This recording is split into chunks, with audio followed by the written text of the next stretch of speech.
is swung on and hit in the air to right field deep. And you can't forget about this one. Blaze Salter hits number 5, and the Newport Gulls retake the lead. This is the Newport Gulls pregame show, live from Cardines Field in Newport, Rhode Island. Gone! A grand slam! Drew Luckbauer, right tower power, and the Gulls walk off in the 15th inning! Coming up, interviews, stats, standings, lineups, and a whole lot more. Tomas steps on the back for 1 out, throws to first, and it is in time, a double play. Pitch, breaking ball lifted deep to center field, and it is gone! A 2-run shot for Cody Hosey. Taking a high drive, left field deep. Bolzano going back, looking up. This ball is a 2-run homer. T.J. Jones hits it out. Stay tuned. The pregame show begins now on the NECBL Broadcast Network. In his first season covering Newport Gulls baseball, here's play-by-play broadcaster Stephen Huff. After a rainout last night, Newport's looking for a win tonight here on South Coast Health Urgent Care Night. How you doing, everybody? Stephen Huff getting you set for tonight's matchup between the Valley Blue Sox and Newport Gulls here on the NECBL Broadcast Network. Last time out for the Gulls was on Monday against their in-state rivals, the Ocean State Waves. Both teams came out swinging as the Waves scored 3 runs in the first inning, but the Gulls scored 6 as they batted around the lineup in the first inning. The Waves answered back, scoring 4 runs, 1 coming in the third and 3 coming in the fourth, as they took the 7-6 lead into the 5th inning. That's when Aquidneck Island was hit with some nasty storms that would suspend the game. Now, because it was only in the 5th inning and not through 5 innings, the game was not official, and the game will have to be made up at a later date. Tonight, Newport will take on the Valley Blue Sox, who come into this one with an 18-15-1 record. Last time out for the Blue Sox, they took on the Keene Swamp Bats yesterday in a doubleheader. They fell to the Keene Swamp Bats in both games by just a run in each of those games. It's the Gulls and Blue Sox right here on the NECBL Broadcast Network. The Gulls pregame show starts right now. Welcome back to the Gulls pregame show. It's time for the Broadcasters Roundtable. Stephen Huff joined alongside Nick Bello, the Gulls field reporter, and Dan Ball, the voice of the Valley Blue Sox. Now, Nick, I'm going to turn to you first. Of course, the Gulls' last time out was against their in-state rival, the Ocean State Waves, and the Bats were firing on all cylinders. Does that bode well for them tonight? Yeah, I think they can continue their success. They had a pretty decent pitching performance too, but the Bats were definitely hot, and I think they'll definitely continue that this game.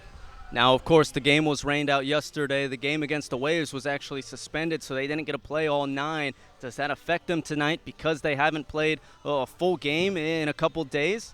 You know, I think if this was happening at the beginning of the season, maybe have somewhat of an effect. But these guys, you know, they're going to be professionals, so I don't think it has too much of an effect on them. Now, Dan, I'm going to volley this one on over to you. You guys have had a great season, but last time out, doubleheader against Keene, couple of tough losses. Talk to the Newport fans about those two.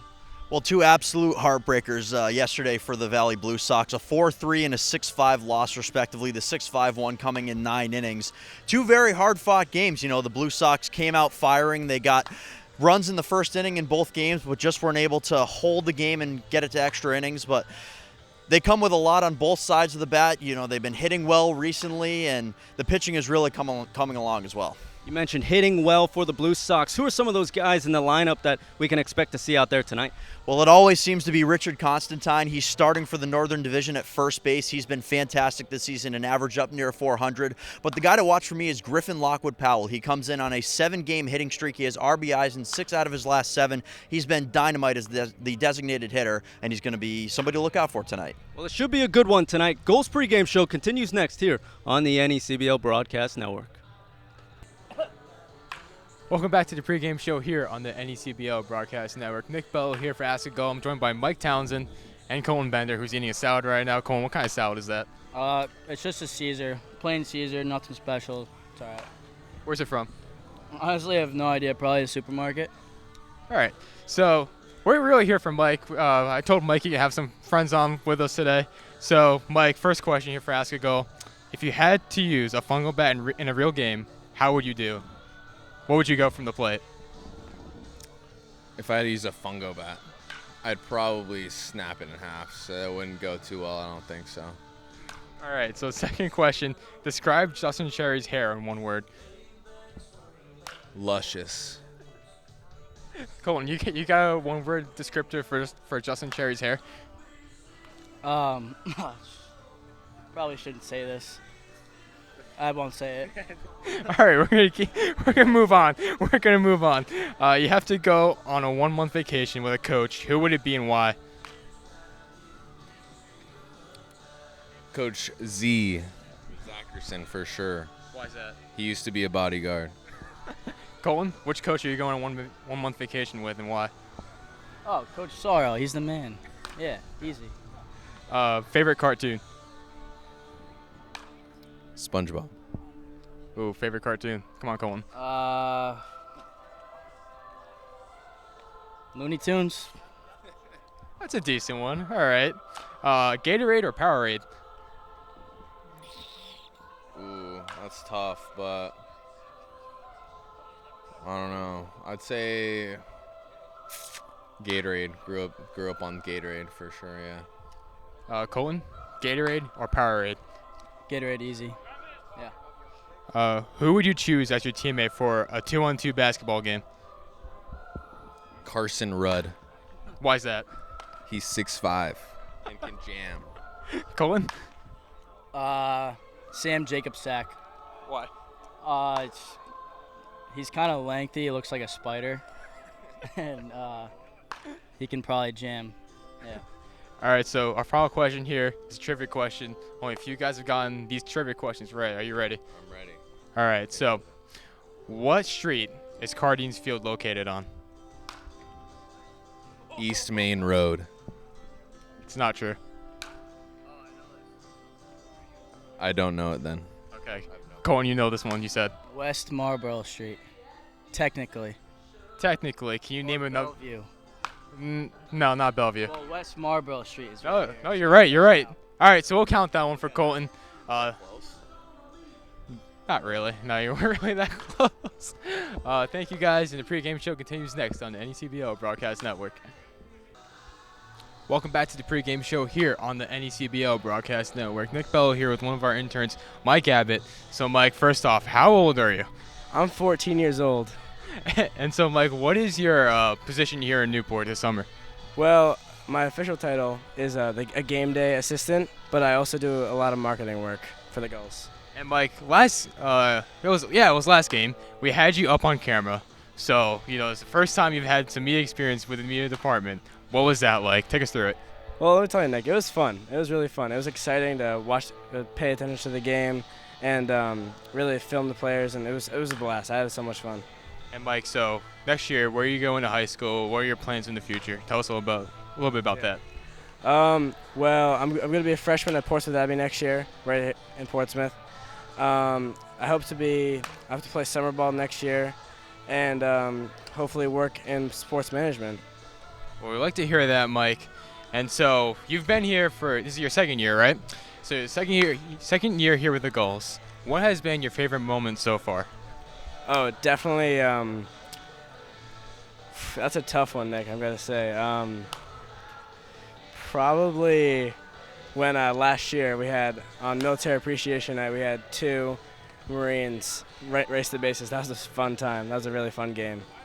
Well, Michael, good luck to you the rest of the way. Thanks, Nick. And the pregame show continues next on the NECBO Broadcast Network. Welcome back to the Gulls pregame show. It's time for the Coach's Corner. Stephen Huff joined alongside the Gulls pitching coach Greg Zackerson. And Coach, of course, the All-Star rosters were announced, and you had 2 pitchers in there. Talk a little bit about those guys and what you like from them. Well, Mike Sansone, the lefty's come out, truthfully, since his first appearance, has been nothing but lights out. His best thing is he gets inside on right-handed hitters and kind of can just command both sides of the dish and throws a ton of strikes. So he's been really good, especially in the beginning of the year. And he's kind of been our bridge, meaning sometimes the starters they've done okay, and he comes in and kind of saves the middle innings so we can come in with some of the other guys in the back end. And truthfully, he's done an awesome job, and he deserves that All-Star nomination.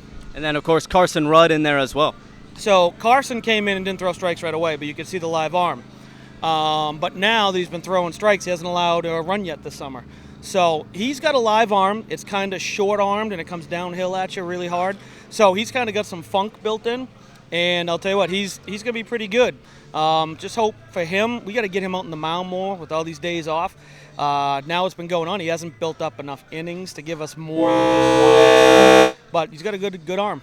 All-Star game on Sunday. Now, you mentioned there a couple days off for the Gulls. Of course, rain out yesterday. We got a game suspended on Monday. So Gulls haven't played a full 9 innings since North Adams. How's that going to affect the team tonight and your pitching staff?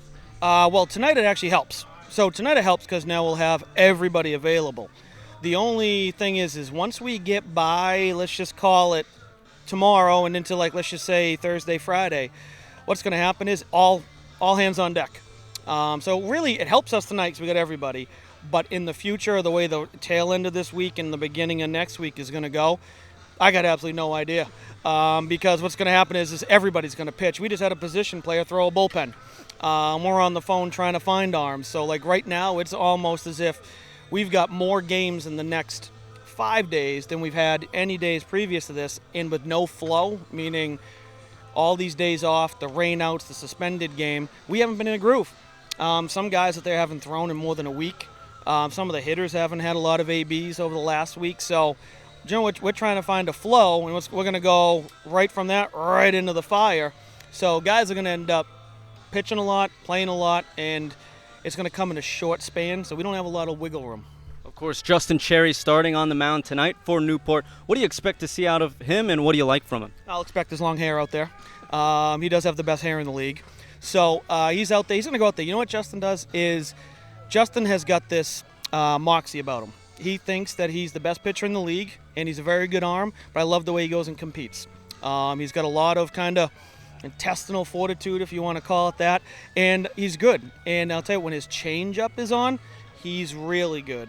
So, I mean, I know he's a two-way guy at school, but his future is on the mound. And I think there's a good lineup tonight where he can kind of start earning some of the, or opening the eyes of some of these guys as a pitcher only, just because he's got that live arm, and if he can actually get that changeup to righties and lefties, he's pretty good. All right, thank you, Coach. He's Greg Zackerson. I'm Stephen Huff. The Gulls and Blue Sox coming up next here on the NECBL Broadcast Network. Once again, here's Stephen Huff and the Newport Gulls broadcast team. Welcome into Newport for tonight's matchup between the Newport Gulls and Valley Blue Sox. It's South Coast Health Urgent Care Wellness Night, where the first 500 fans are receiving 500 stress balls, courtesy of South Coast Health. Of course, tonight's matchup, Newport Gulls coming into this one 19-15 on the year. The Valley Blue Sox at 18-15-1. Stephen Huff joined alongside the voice of the Valley Blue Sox, Dan Ball, and Nick Bello, the field reporter of the Newport Gulls. Last time out for the Gulls, they were supposed to play yesterday against the New Bedford Bay Sox because of the downpour on and around the East Coast. That game was rained out. Then they had a game on Monday. They actually took the field against their in-state rival, the Ocean State Waves. It was the 6th and final matchup of the regular season in the Pell Bridge Series. Well, it was supposed to be. They got in that game. Both teams scored early. Ocean State put up 3 runs early in the first inning. Gulls answered back, batted around the lineup in the first, put up 6 runs of their own. Ocean State then, they weren't done. Put up a run in the third and 3 in the fourth, taking a 7-6 lead into the 5th. But that's when those storms that we were talking about that came into last night and yesterday's game that affected that New Bedford game, they started in that Ocean State and Newport matchup, and it was a torrential downpour, ended up suspending that game. Now, since it was in the 5th inning and not after the 5th inning, that game was not an official game. If it was after the 5th inning, the rule is that the score would have stood, and if Ocean State was up 7-6, that game would have been a victory for the Waves, and Gulls would have fallen to 19-16 on the season. But we were in the 5th, and so that game is suspended and will be made up on next Monday before the Gulls game. And so that game will take place in the 5th inning, top of the 5th. Waves will have a runner on first with 1 out. It will be Garrett Hodges at the plate with the Ocean State 7-6 lead. So the Gulls still 19-15 on the season. Haven't played a full 9 innings since Saturday. It was the day game against North Adams. So it's been a while for Newport. But their matchup tonight, Valley Blue Sox 18-15-1 on the year. Dan Ball, voice of the Blue Sox. It's been a trip for you guys recently. Of course, doubleheader yesterday, and before that, you guys had the first tie in any CBL history against the Schooners.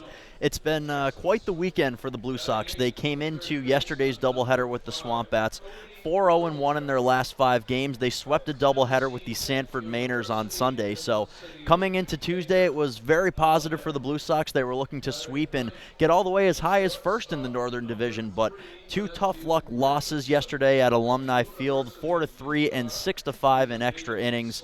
2 hard-fought losses, 2 games that both teams were right there, could have gone either way. Good starting outings for Lane Flam and Andy Morales in Game 1 and Game 2, respectively, but you never like to see those 2 losses in one day because it can really halt some momentum. Well, I think what's important about those one-run games is that you guys are in them and can learn from them at that point, because a lot of teams, and you see this in a lot of sports, they blow out teams or they get blown out, and then they don't know how to react come playoff time when they're playing those top-quality teams again, like Keene, and you're in those tight games, those one-run, those 2-run games, and you don't know how to approach those, but you guys are in them, and so you know how to approach those moving forward.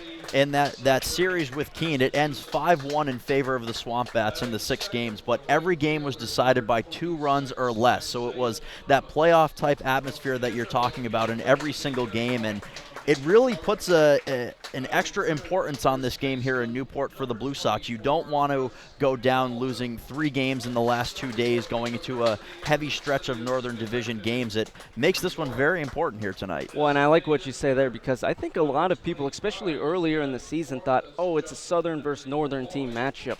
It doesn't matter, because if you drop this one, it's not against the teams in your division. At this point, every game matters, because you can't lose anymore, and you want to win every game, because we're going to look at the standings in just a minute. But the 3-team races to get that 3rd spot, it's a 4-team race in the South, really, and with the Waves coming up, could be a 5-team race, but it's definitely a 5-team gauntlet in the North. You need to win every game, no matter who you're playing, whether it's Northern versus Northern team, Northern versus Southern. No matter who it is, you just want to win. And there are so many talented teams at the top of both of these divisions, so it makes every game important, every game difficult coming in. And it's kind of interesting to be able to see in a stretch of having so many games in the Northern Division coming into a Southern Division interleague matchup, if you will. It adds a little extra flavor to the schedule at the end of the year. It should be an exciting one tonight, because as you said, so many talented teams, especially at the top of the NECBL, and we got 2 of those teams in front of us here tonight at Cardines. But of course, Nick Bello, you're alongside it with us here in the booth. I'm going to send it your way. Fill us in on what happened last night around the league. You can take a look at what's happening tonight around the league, and fill us in on those standings that we talked about a little bit as well. Thank you, Steven. So as we discussed yesterday, Keene and Valley playing a doubleheader. Keene taking both of those games, 4-3 in the first one, 6-5 in the second one. North Adams over Vermont, 10-8 yesterday, and we had 4 postponements or reschedules yesterday: Vineyard and Ocean State, Upper Valley and Sanford, Winnipesaukee and Danbury, and of course Newport and New Bedford. As for tonight, all games seem to be going underway right now, since we have no rain scheduled in the forecast anywhere today in the Northeast. So top 1, no score between Winnipesaukee and Upper Valley. Bottom 1, no score between Sanford and Mystic. No score Keene and North Adams. No score Ocean State and Danbury. No score, of course, here Valley and Newport. We're just getting underway. And a 7 p.m. start for New Bedford and Vineyard. As for the standings, in the Northern Division, the Keene Swamp Bats lead with a 23-14 record. North Adams fall behind them, 1 game behind Upper Valley in 3rd, 2 games out of 1st place.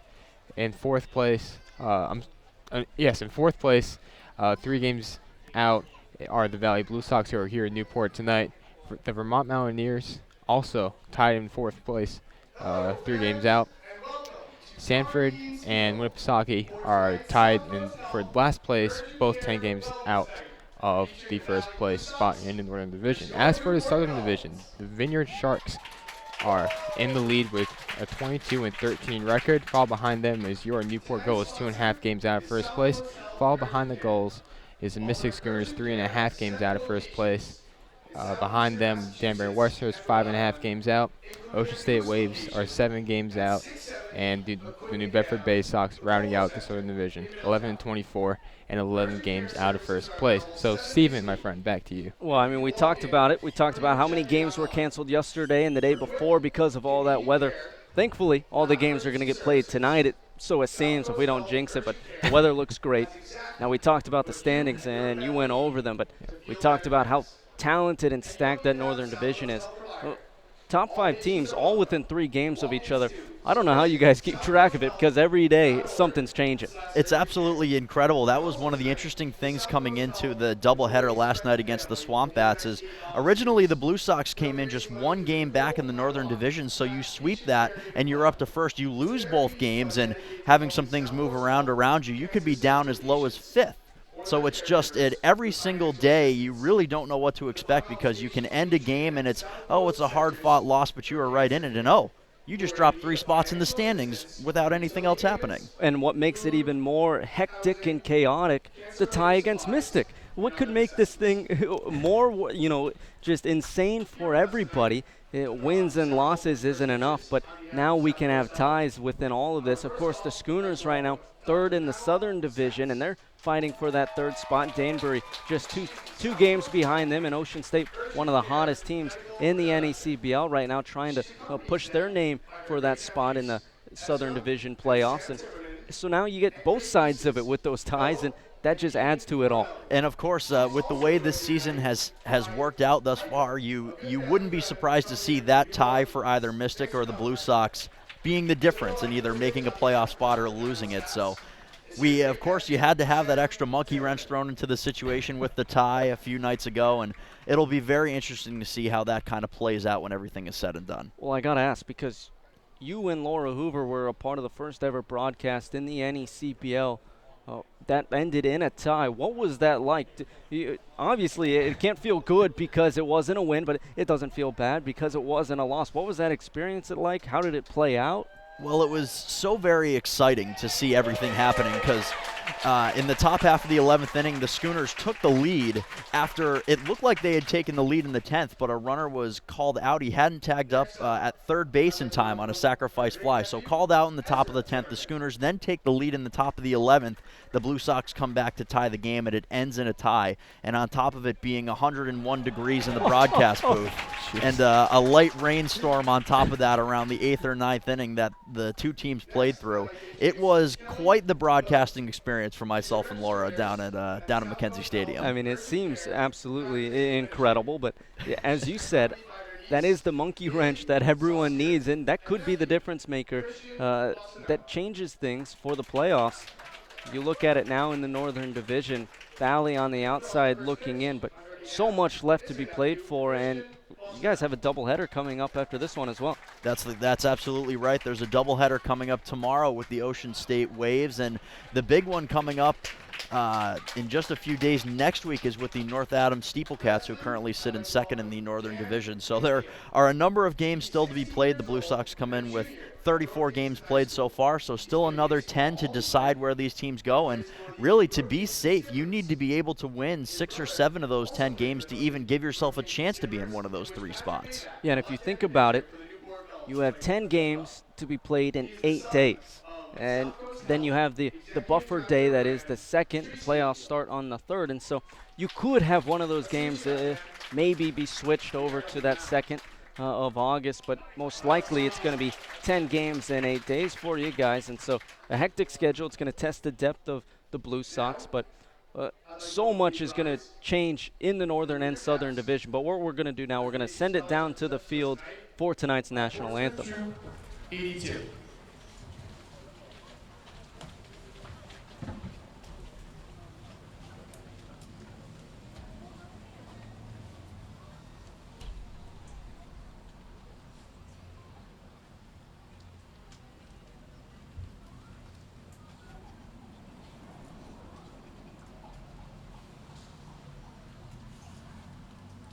Here with us tonight to sing the national anthem is the Royal School of Church Music, Newport Course Choir.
Thank you again to South Coast Health Urgent Care and all who participated in tonight's pre-game ceremonies. Now let's get ready to play some baseball.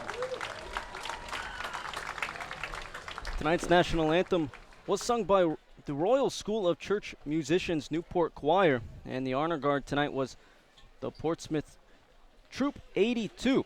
Stephen Huff alongside Dan Ball, the voice of the Valley Blue Sox, and Nick Bello, the field reporter of the Newport Gulls, as we are getting set for action tonight between the Newport Gulls at 19-15 and the 18-15-1 Valley Blue Sox. As we are set to announce tonight's lineup, I'm going to send it over to Dan Ball. Take it away for the Blue Sox lineup. Thank you, Steven. Leading off, Joe Lamusio, the center fielder, number 43 for the Valley Blue Sox. Following him, Carter Williams in left field. Griffin Lockwood Powell is the designated hitter out of Central Michigan. He bats third. Rich Constantine, the all-star starting first baseman, bats cleanup for the Blue Sox. Nate Monastra is behind the plate for the Blue Sox, batting fifth. Travis Holt follows him at second base. Colin Matthews is in right field, batting seventh. Cody Littlejohn is at third base.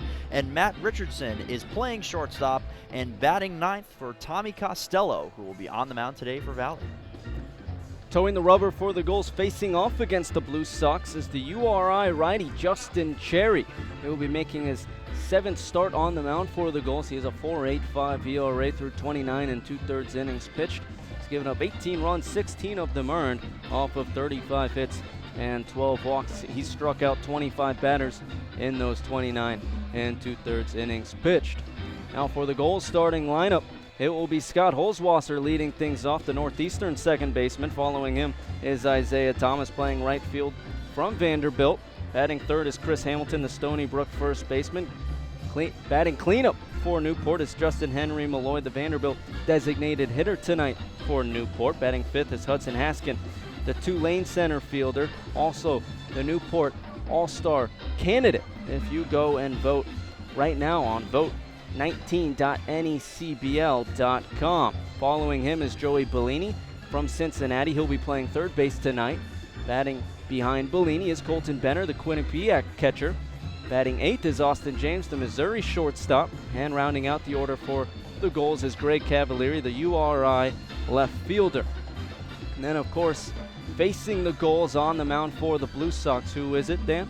It is Tommy Costello, the left-hander out of the University of Pacific in Simi Valley, California. And normally you would think it'd be more of a bullpen game with Costello on the mound. He has started just one game for the Blue Sox, but considering they had the doubleheader yesterday and the doubleheader tomorrow, John Raiola is looking for innings from his southpaw. So far this season in 12 1/3 innings for Costello. 17 hits given up, 13 runs, all of them earned, 9 walks, and 17 strikeouts. So he will deal with the Newport Gulls today, looking to, like I mentioned previously, give innings for this Blue Sox team, give rest to the bullpen, and try to get farther down into the starting rotation as they get back home tomorrow. Taking a look at tonight's umpires, calling the balls and strikes behind the plate is Joseph Labella.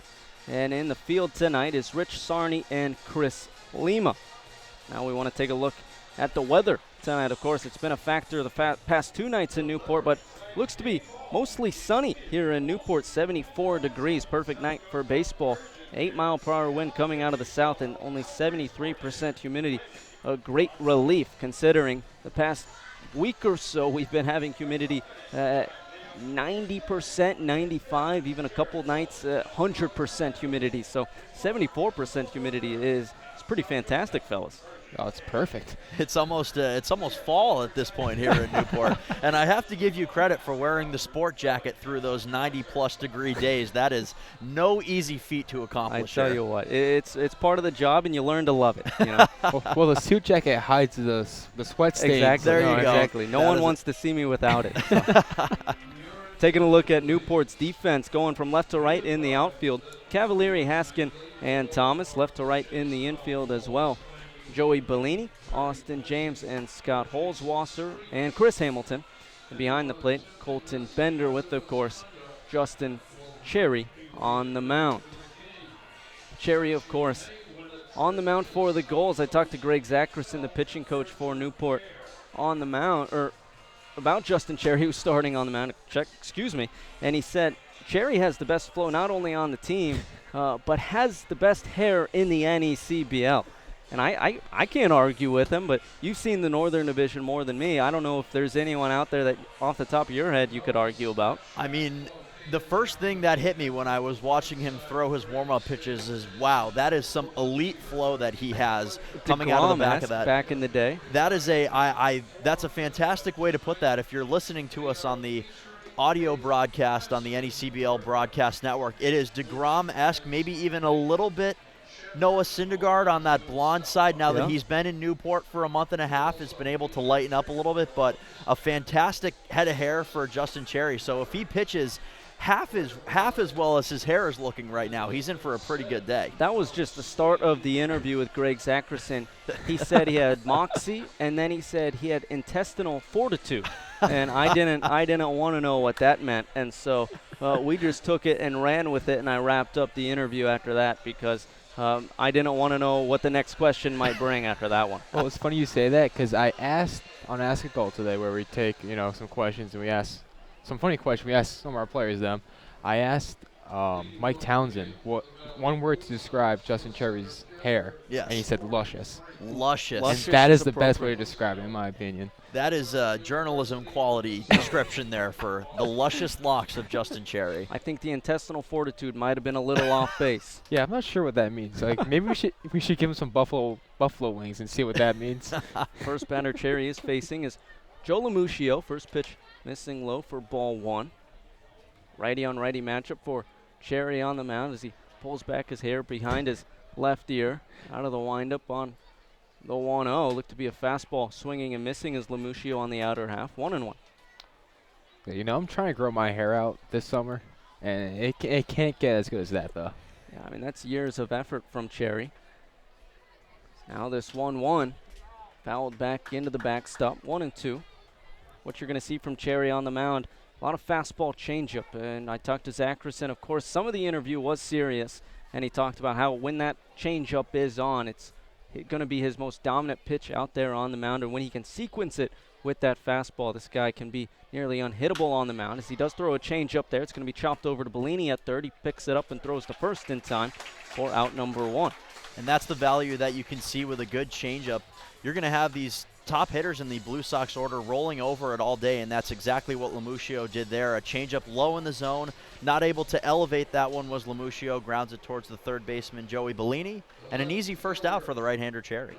And on that play, nice play from Joey Bellini. Tough hop to him, and he's a guy that's a natural shortstop, played only short at Cincinnati this spring, but they've messed around with the positions he's playing for the Gulls. Towards the end of the season, as that first pitch to Carter Williams, he watches catch the heart of the plate for strike one. But Bellini's transitioned well over to second and third as that 0-1 pitch is a changeup, and Williams is caught out in front, 0-2. Now Cherry, this one righty-lefty matchup for him, working from the first base side of the rubber. On the 0-2 fastball, Williams able to foul it off. Count remains. It's an interesting note about Bellini as well. A lot of people will think, oh, they're working on their hitting and trying to develop their bat here in the NECBL, but that's something that people may lose sight of is, starting to broaden your horizons defensively, play more positions, and gain more value as you try to get to the next level. That's an excellent point you bring up because a lot of prospects, especially infielders, come up as shortstops through the minors as that one is going to be dribbled behind the plate. Count remains 0-2. And there's only one position on the field for shortstop, and you have to branch out. And there's so many guys that come up as shortstops that's all they've played their whole lives.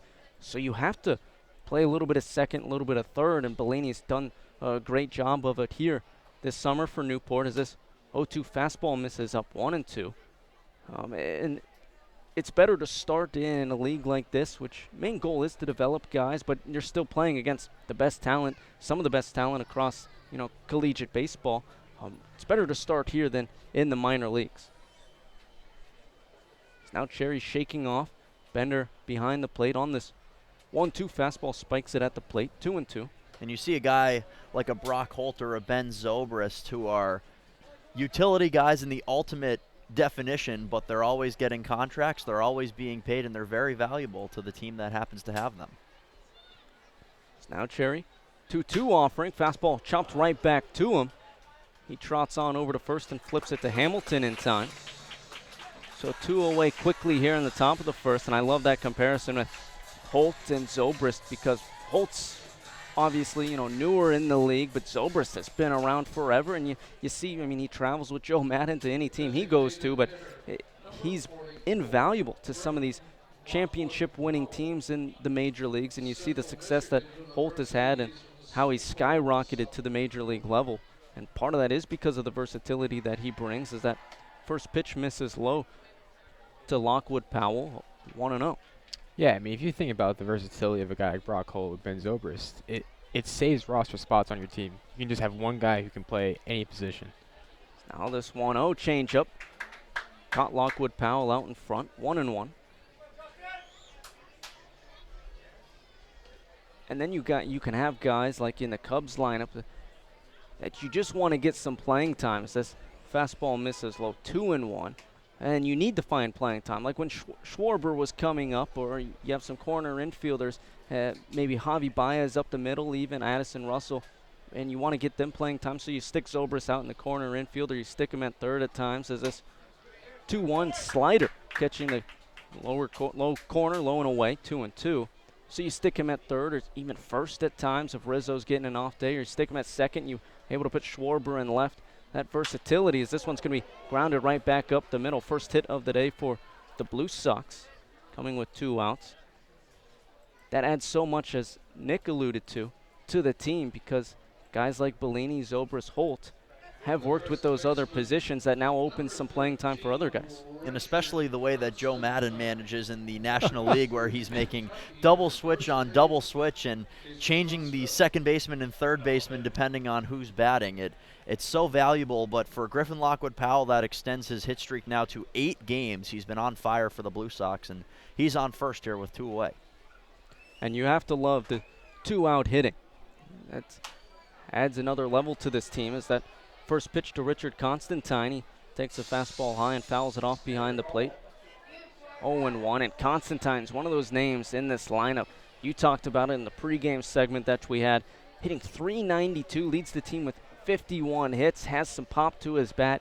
This is the do-it-all guy out of the Valley lineup. He started as kind of splitting his time with Michael Roth at first, but has locked down the everyday starting position. He's been dynamite. Now the 0-1, another change from Cherry, and caught out in front as Constantine able to foul it off the end of his bat, 0-2.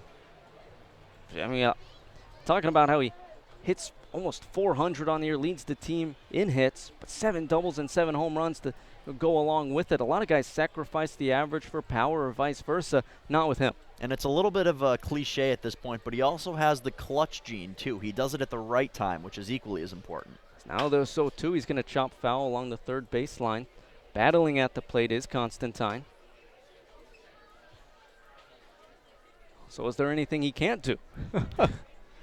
We haven't seen anything other than hit left-handed. I think that may be the only thing that he hasn't added to his resume yet. But no, he's been fantastic on both sides, whether it be hitting or fielding. Really become a leader here in his second year in the Valley.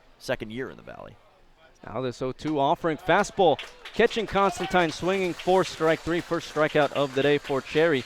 And that will end things here in the top of the first. No runs scored for the Blue Sox off of 1 hit and no errors as they leave one stranded. Heading into the home half of the first, still 0-0 here on the NECBL Broadcast Network. Franklin. Bottom of the first, still 0-0.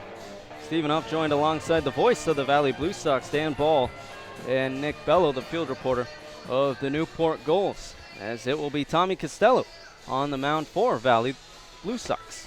Costello getting his second start of the season, his 11th appearance overall. Comes in with no record and an ERA not quite where he wanted it, 9.49, 13 runs given up in 12 1/3 innings pitched, but he's an innings eater right now for John Raiola. He has the assignment of, let's get us into the doubleheader tomorrow. Let's try to keep these Newport Gulls bats at bay, and he is ready to work here in the first. He will be facing off against the 1-2-3 hitters in the Newport lineup here in the home half of the first. Scott Holzwasser of Northeastern, Isaiah Thomas, and Chris Hamilton, following the second baseman leading it off for the Gulls. Tommy Costello, of course, he said not the ERA he wanted. And I think it's interesting in summer ball because a lot of guys might come away with an ERA that seems to be a little bloated, but they can actually have really productive summers and look out there, a lot better than what the ERA might suggest. Now this first pitch to Holzwasser, fastball misses up. And we were talking about that earlier, too, and it was within the context of broadcasters as well. But if you're able to come out of this summer league learning something, that's really the most important part. So now this 1-0. Another pitch missing up to Holzwasser, 2-0. Holzwasser coming into this one for the Gulls, hitting .337 on the season. Guy that's also been able to have 7 doubles and 3 home runs. This 2-0 fastball catches the bottom edge of the zone, 2-1. It's been kind of the do-it-all Swiss Army knife at the top of the lineup for Newport. It's our Constantine. Now the 2-1. It's going to be grounded over to second. Holt with it. Throws to first in time for out number 1. Hard hit ball there from Holzwasser at the top of this Gulls lineup. And a nice job by Travis Holt not to backhand that ball. He moves over and gets himself set before he fields the ground ball. A couple steps to his left, throw over to Richard Constantine at first. So if you're learning how to play the infield, that's exactly how you want to draw it up. And so much of fielding is how quick of feet you have, and Holt shows how quick of feet he does have. I mean, a lot of guys would go with the backhand there, but he doesn't. Moves his hips quick too.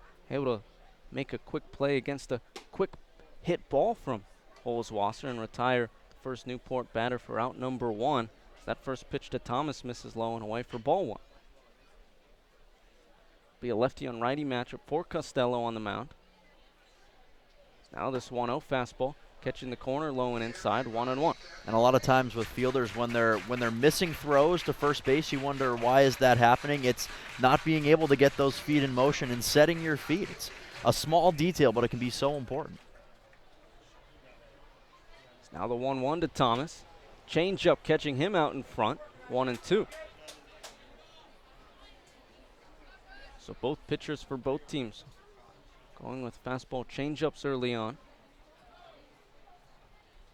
It's now Costello out in front of the Vanderbilt outfielder.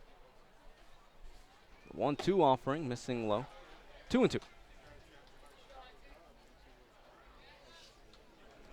Thomas coming into this one hitting .324 for Newport. Also has 3 home runs and 10 steals to his name. Threat to run if he gets aboard, as this 2-2 is going to be flown back into the screen. Count remains.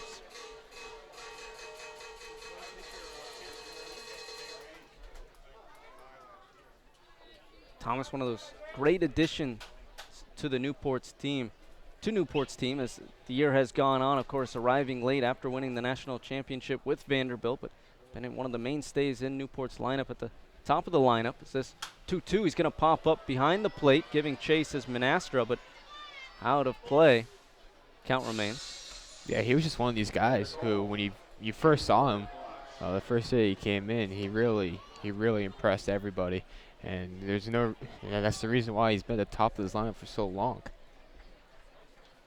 He is one of 6 goals to have made Southern Division All-Star roster. Is this one? It's going to be flown into center. Going back is Lamuccio as he's looking up. It's going to be off of the Viking Tour sign in center. And notching his 6th double of the season is Thomas. Now there's a runner in scoring position for the Gulls.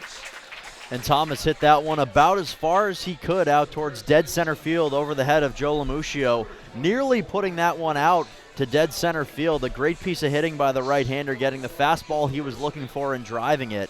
And now a runner in scoring position early here for the Gulls as they look to take their first lead of the evening. That is the deepest part of the park here at Cardines. 395 to dead center. Anywhere else, and that might have left the park. So that will bring up Chris Hamilton, hitting .309 on the season. First pitch, fastball missing outside, 1-0.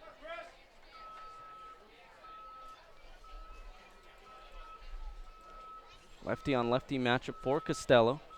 First lefty on lefty matchup for him tonight. Now this 1-0. Swinging and missing is Hamilton at a pitch the top edge of the zone, 1-1. And just as we were talking about Thomas's ability at the plate. He shows it off with that shot to center field. And he's been a guy that also is a threat to steal on the base pass, no matter it's first to second or second to third, is the fastest player on this Gulls team. Now this 1-1 breaking ball that stays up, 2-1. Costello last work, he threw a third of an inning in that 9-9 tie for the Blue Sox. He finished out inning number 11, was able to pick up a strikeout in that one last time he's been on the mound. Costello looking in to Monastra at the plate, looks over to Thomas at second. On the 2-1, Hamilton's going to hit this to the right side of the infield. Holt picks it up and throws the first for out number 2, but moving up to third on the play is Thomas.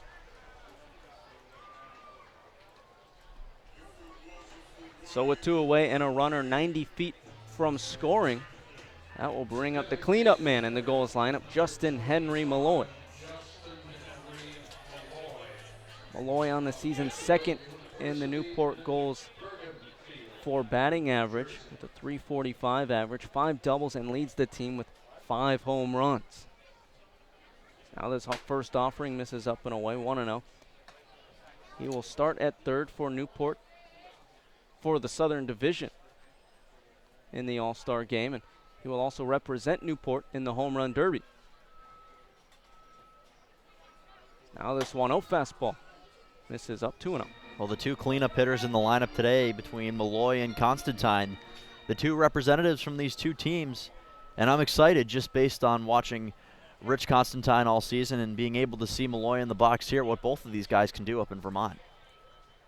Now this 2-0 misses outside, 3-0. Now Vermont is such a big park. It'll be interesting to see how many leave. But that lineup is stacked out there for that home run derby. I mean, T.T. Bowens for Mystic, that guy is just massive. Now looking on is Costello on the 3-0. Pitch runs low and inside on Malloy, so he will take his 26th walk of the season. Now we'll put runners on the corners for Newport. First walk of the day surrendered by Costello, and you wonder if it was almost a strategic walk from the left-hander, not necessarily wanting to throw anything too good to Malloy and face a similar fate to what happened with Isaiah Thomas. But now runners on the corners with 2 away. Nate Monastra will give his signs to his infield, and a big chance for Hudson Haskin trying to add to his all-star case. Hudson Haskin is the all-star candidate for Newport. Could be the 7th goal to join his fellow teammates in Vermont next Sunday as that pitch misses low for ball 1. Having a .308 average for the Gulls on the season. 2 doubles, 2 triples, which leads the team. Has 4 home runs, which is second on the team, and 17 steals, which leads the team. So if you want to vote Haskin, go to vote19.necbl.com. In fact, not if you want to vote. He deserves to be in the All-Star game. Right now, go vote. Vote19.necbl.com. Vote Haskin. Now Costello looking on, lefty on righty matchup, looks over to Malloy now. First pitch, 1-0 pitch, misses in for ball 2. Malloy down at second, missing the tag. So Malloy safe on that stolen base, and there's runners now in scoring position for the Gulls. And credit where credit is due to Travis Holt at second base. He did everything he could to try to get back to the bag and catch Malloy as he was sliding past it, but a nice job by number 25 for the Gulls, hanging on to the corner of the bag as he slid past. And now he's in scoring position as well as Isaiah Thomas. Yeah, that was just a heads-up play there by Malloy to really get on the outside of that bag and avoid the tag. So 2 runners in scoring position for Newport. 0-0 your score here. The bottom of the first with 2 away. Now there's 2-0 to Haskin. He's swinging and pops it back into the screen. 2-1.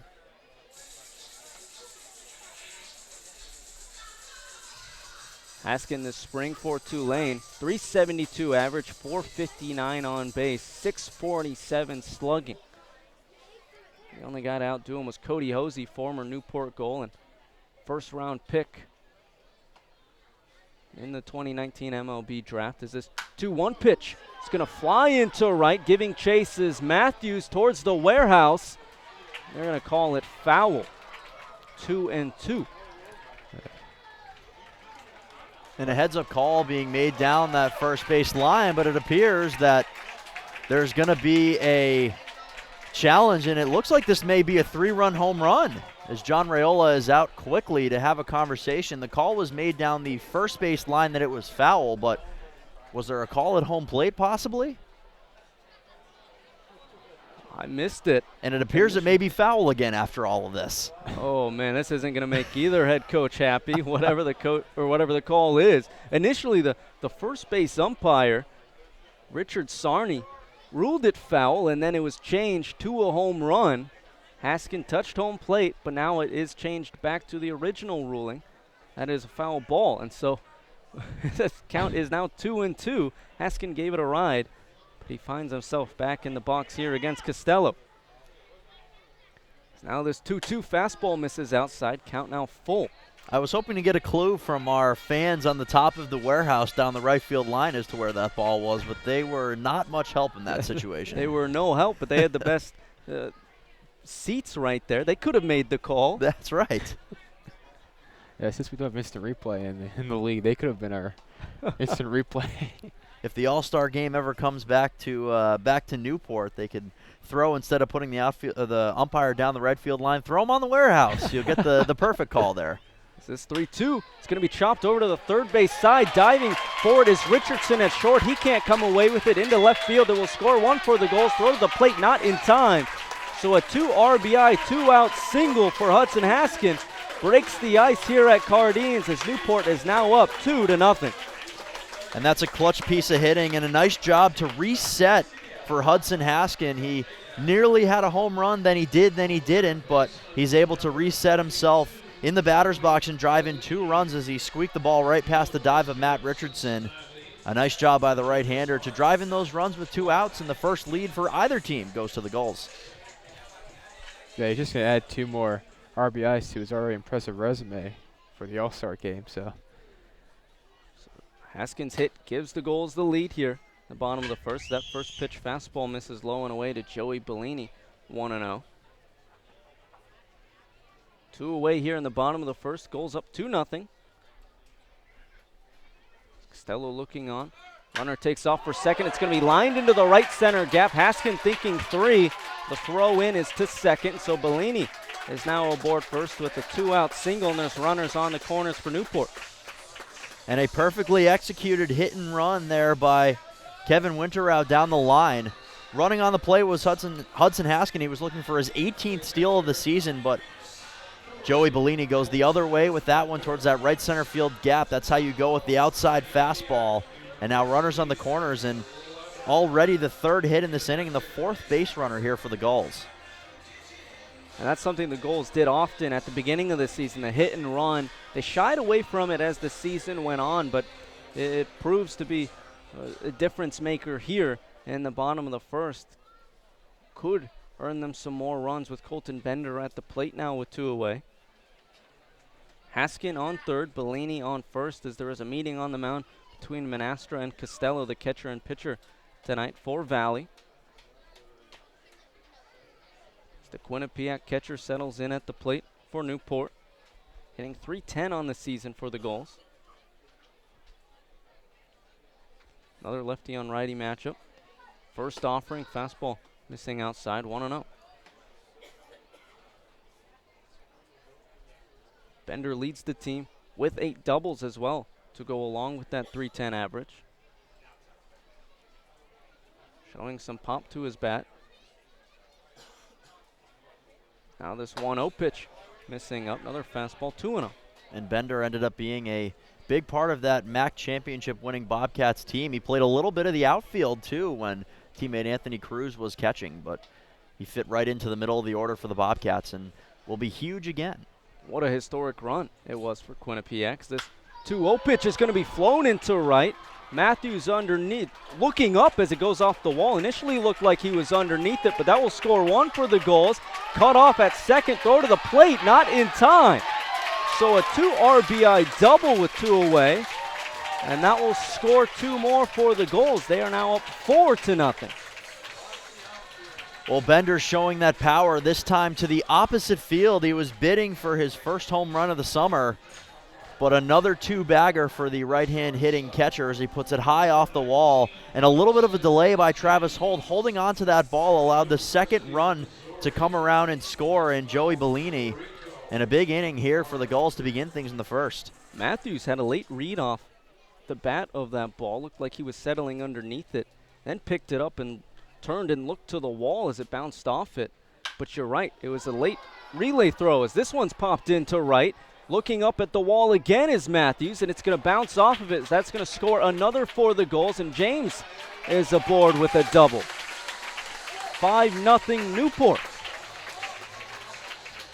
Well, the wheels are kind of starting to come off already in the first inning here for Tommy Costello. He's leaving pitches over the middle, and the bottom hitters in this order here for the Gulls, and Bender and James, have not missed either of them as Matthews plays another ball off that right field wall. And right now for Tommy Costello, he's just thankful that those walls are as high as they are out in right field, nearly 2 home runs.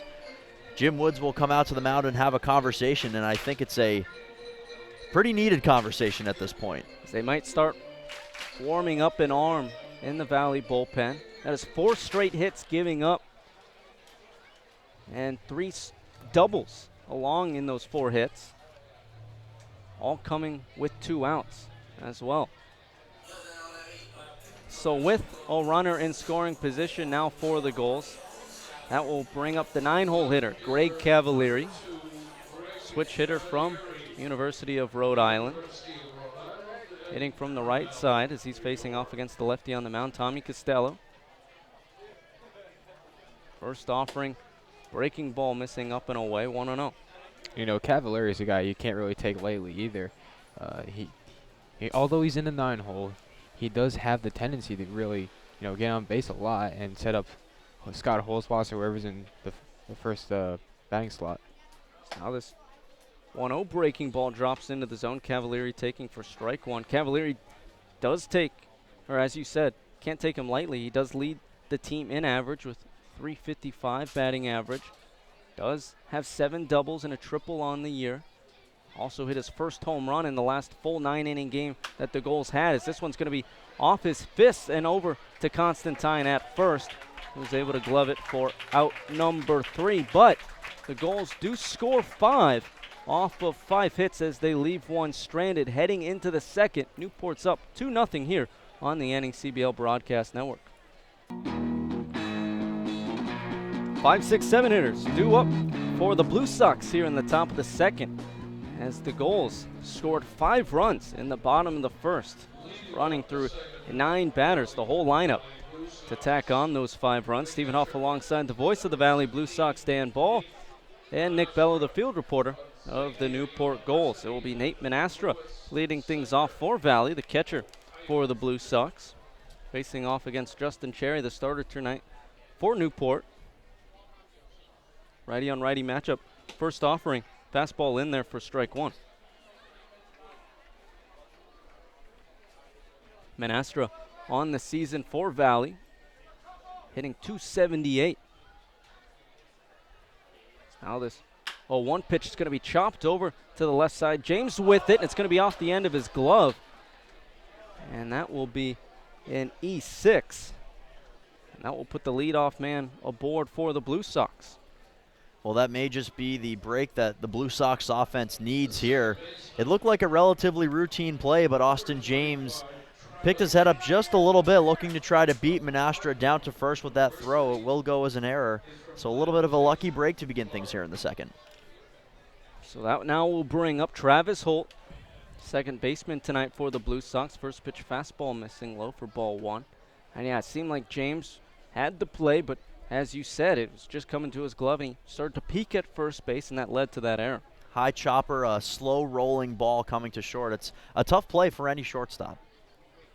Now Cherry on the 1-0. Fastball going to be grounded over to Bellini at third. He can't come away with it as he was diving towards the line.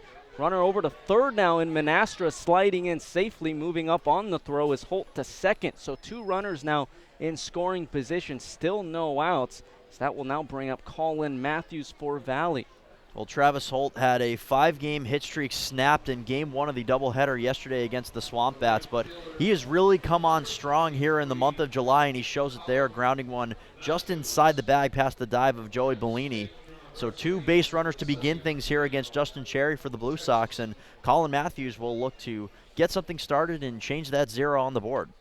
And you said it. I mean, after that error from James, this is exactly what Valley needs. 2 early base runners as that first pitch fastball misses up to Matthews, 1-0. But this is how you, when the momentum's against you, this is how you get back into that game and erase what just happened in the first inning. You take a lesson from your counterparts, the Gulls here. You try to string some hits together and get a little bit of a rally started. Chip away. Don't do everything at once. So now this 1-0 offering to Matthews. He's going to foul back to the screen, 1-1. Last time out for Cherry was against the New Bedford Base Sox. He went 7 innings pitched, gave up 2 runs, only 1 of them earned. Gave up 5 hits and 2 walks while striking out 7. Both the 7 innings pitched and 7 strikeouts were season highs for Cherry. Is this 1-1 offering? There's the changeup, catching Matthews out in front for strike 2. Matthews on a little bit of a cold streak right now, 0 for his last 11. He's come in sparingly as a pinch runner over the last few games. He got a start in one of the games of the doubleheader, looking to change that tide here. Now this 1-2 offering, fastball missing low at the plate. Nice block there from Bender, 2-2.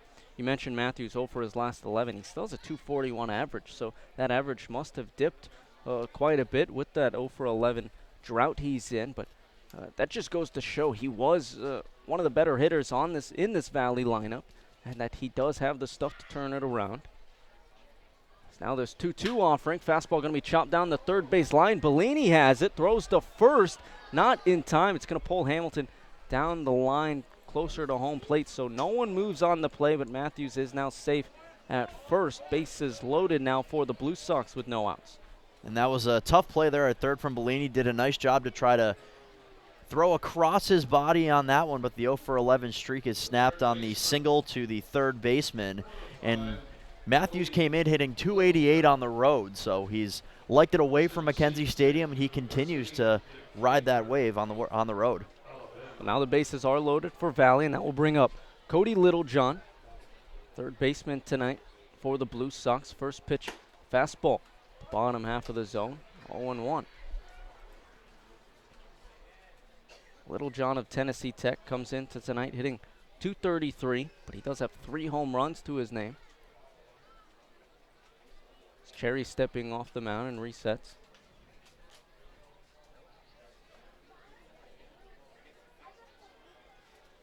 Righty on lefty matchup for Cherry. On the 0-1, fouled off. Liner down the left field side, 0-2. And Cody's looking to try to get a little hot streak going. One of those 3 home runs came in the second inning of game 1 last night against the Swamp Bats. Headed to dead center field. Of course, Alumni Stadium, the dimensions are a little strange, but a home run is a home run, and he's trying to add on to that. Talk about strange dimensions here at Cardines. This 0-2 is going to be grounded over to Holzwasser. Second, he throws to second, and it's going to get away from James. That's going to score an extra run for the Blue Sox to come in for Valley on the play. It's now 5-2 with runners on first and second. And that will bring up the 9-hole hitter now in the Valley lineup. Well, the second error that we've seen in this inning here for the Gulls, this one goes against the second baseman, Scott Holzwasser. A tough play there.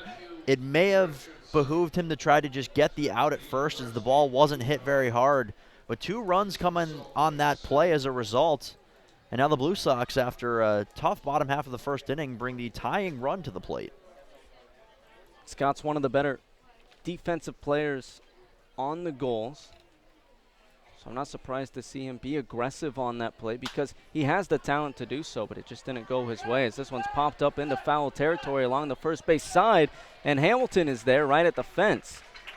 So that is the first out of the top of the second, and that's a much-needed out if you're Cherry on the mound. That's a huge first out recorded there on one pitch nonetheless to Matt Richardson, who came in riding a little bit of a hot streak, 5 for 8 in his last 3, but chases a pitch from Cherry and kind of bails him out with that first out. But now the lineup card flips for the Blue Sox, and Joe Lamuccio has a chance with 2 runners on.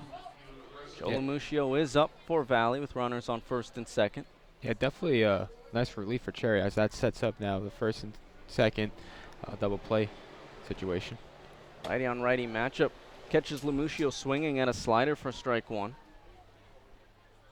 Lamuccio 0 for 1 today. Did ground out to Bellini in his first at bat. He's looking to change things here at the plate. Cherry looking over at second. On the 0-1, fastball going to be grounded at the plate, and they're going to rule it foul off of Lamuccio, 0-2.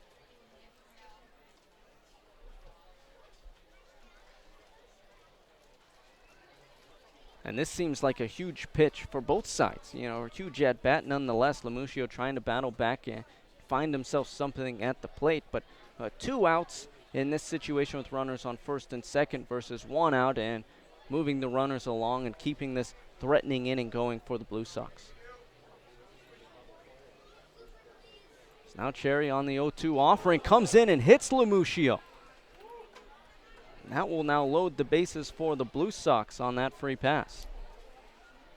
Well, that's not an ideal situation for Cherry, especially in the 2-strike count. But he puts Lamuccio on with the hit by pitch. And now the bases are reloaded and just kind of lost control of that one. Was trying to go inside on Lamuccio, try to jam him with that 2-strike pitch, but wasn't able to connect. And now Carter Williams is up in a big spot here for Valley. Carter Williams hitting .360 coming into tonight. To ground out to Cherry in his first plate appearance. Now his first offering to Williams. He's going to blast this one into right center.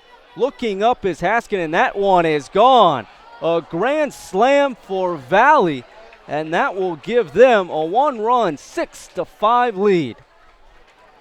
Well, goodness gracious, no better time for Carter Williams to hit his first home run of the summer, and he knew that one right off the bat. He went into the home run trot. He puts it out towards the right center field, cut in here at Cardines Field. But man, have things turned around in an instant here in Newport. I mean, that one, you said Williams knew it. I think everyone knew it off the bat there. It was gone, and it was gone in a hurry. So that will now give the Bay Sox, as we said, a 6-5 lead, as now we're going to see a meeting on the mound. Greg Zackerson, the pitching coach for Newport, coming out to talk with Justin Cherry, as the rest of the infield will join them now at the rubber. That home run was crushed. I don't think I've seen a ball hit that far in my 2 years here in Newport, to be quite honest. Yeah, there was no doubt about that one. There's one away here in the top of the second. Valley up by a run, as that will now bring up Griffin Lockwood Powell. As the meeting on the mound has commenced, they're going to stick with Cherry out there. For Cherry on the season, that is his 6th home run given up. He's not a guy that has overpowering stuff, and so sometimes if you leave something over the heart of the plate, it can lead to extra base hits. This first pitch fastball misses low for ball 1.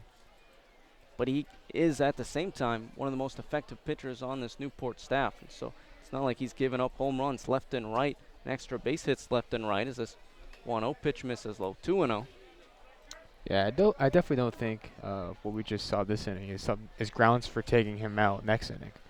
Now this 2-0 pitch fastball inside to Lockwood Powell, 3-0. I mean, he's a pretty resilient pitcher, so he'll definitely bounce back next inning, I think. Righty on righty matchup for Cherry on the mound. 3-0 fastball misses low and away for ball 4. First walk of the day for Cherry, and that will put a runner on first with 1 away for the cleanup man in the Blue Sox lineup. And strange to say the least, you don't see this often. The Gulls send 9 batters to the plate in the bottom half of the first inning, and the Blue Sox respond by now sending their 9th man to bat here in the top half of the second. The last couple games the Gulls have been in have been nothing but offensive. 18 hits for the Steeple Cats on Saturday. They scored 14 runs as that first pitch slider catching the outer half on Constantine. 0-1. Gulls scored 9 runs off of 9 hits in that game, and then of course against Ocean State on Monday, game didn't finish, but Gulls scored 6 runs and the Waves scored 7. As that one's going to be chopped back to Cherry on the mound. He looks to second but throws to first in time for out number 2. Well, probably a smart play there by Cherry. He decided to not try to do too much with that play, just throw on to first. Lockwood Powell takes second, but he's able to record that second out. So now there are 2 away, and the 10th man this inning for the Blue Sox to hit. And Nate Manastra is due up at the dish. He reached on an error to start things off here in the second. Later came around to score. First offering. Pitch catching the corner low and away, 0-1.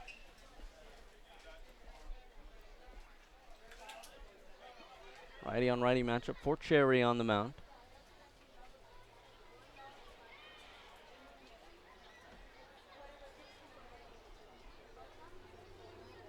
On the 0-1. Fastball just missing outside, 1-1.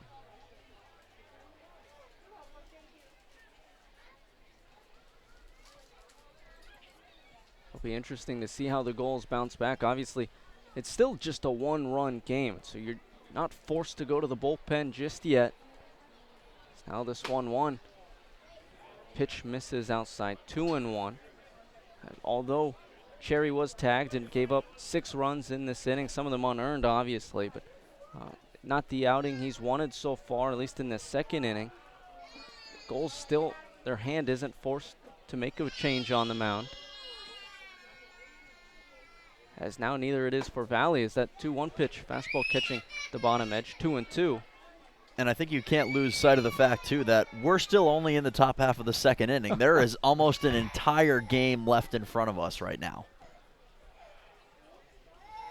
Now Cherry looking on. That's an interesting point you bring up, especially with Valley's hectic schedule coming up. Newport now has a hectic schedule coming up. They have the Vineyard tomorrow. They have to play 2 on Friday, game and a half on Monday, so they have to be wary of the arms that they're using as this week goes on. As that pitch misses low and away, count now full. And so you talked about Costello being an inning eater. Now it's just a 1-run game, and Cherry's going to look to get out of this inning and eat some innings as well. Neither team, even though 11 runs have already been scored in an inning and a half, might not go to the bullpen just yet, as that pitch is going to be grounded over to Holzwasser, diving, and he can't come away with it. It's going to go into center. Haskin with it, the throw to it's going to be cut off at the mound by Hamilton. Runners now on the corners with 2 away for the Blue Sox. And Manastra began this inning by reaching on an error of the shortstop, Austin James, so he's been on base twice so far in this second frame.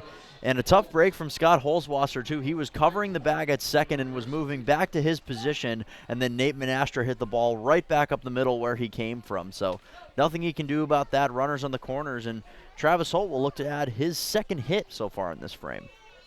He was a second hitter at the plate for the Blue Sox in this inning. Did single and later came around to score. He's going to pop this one over to the first base side in foul territory and out of play for strike 1.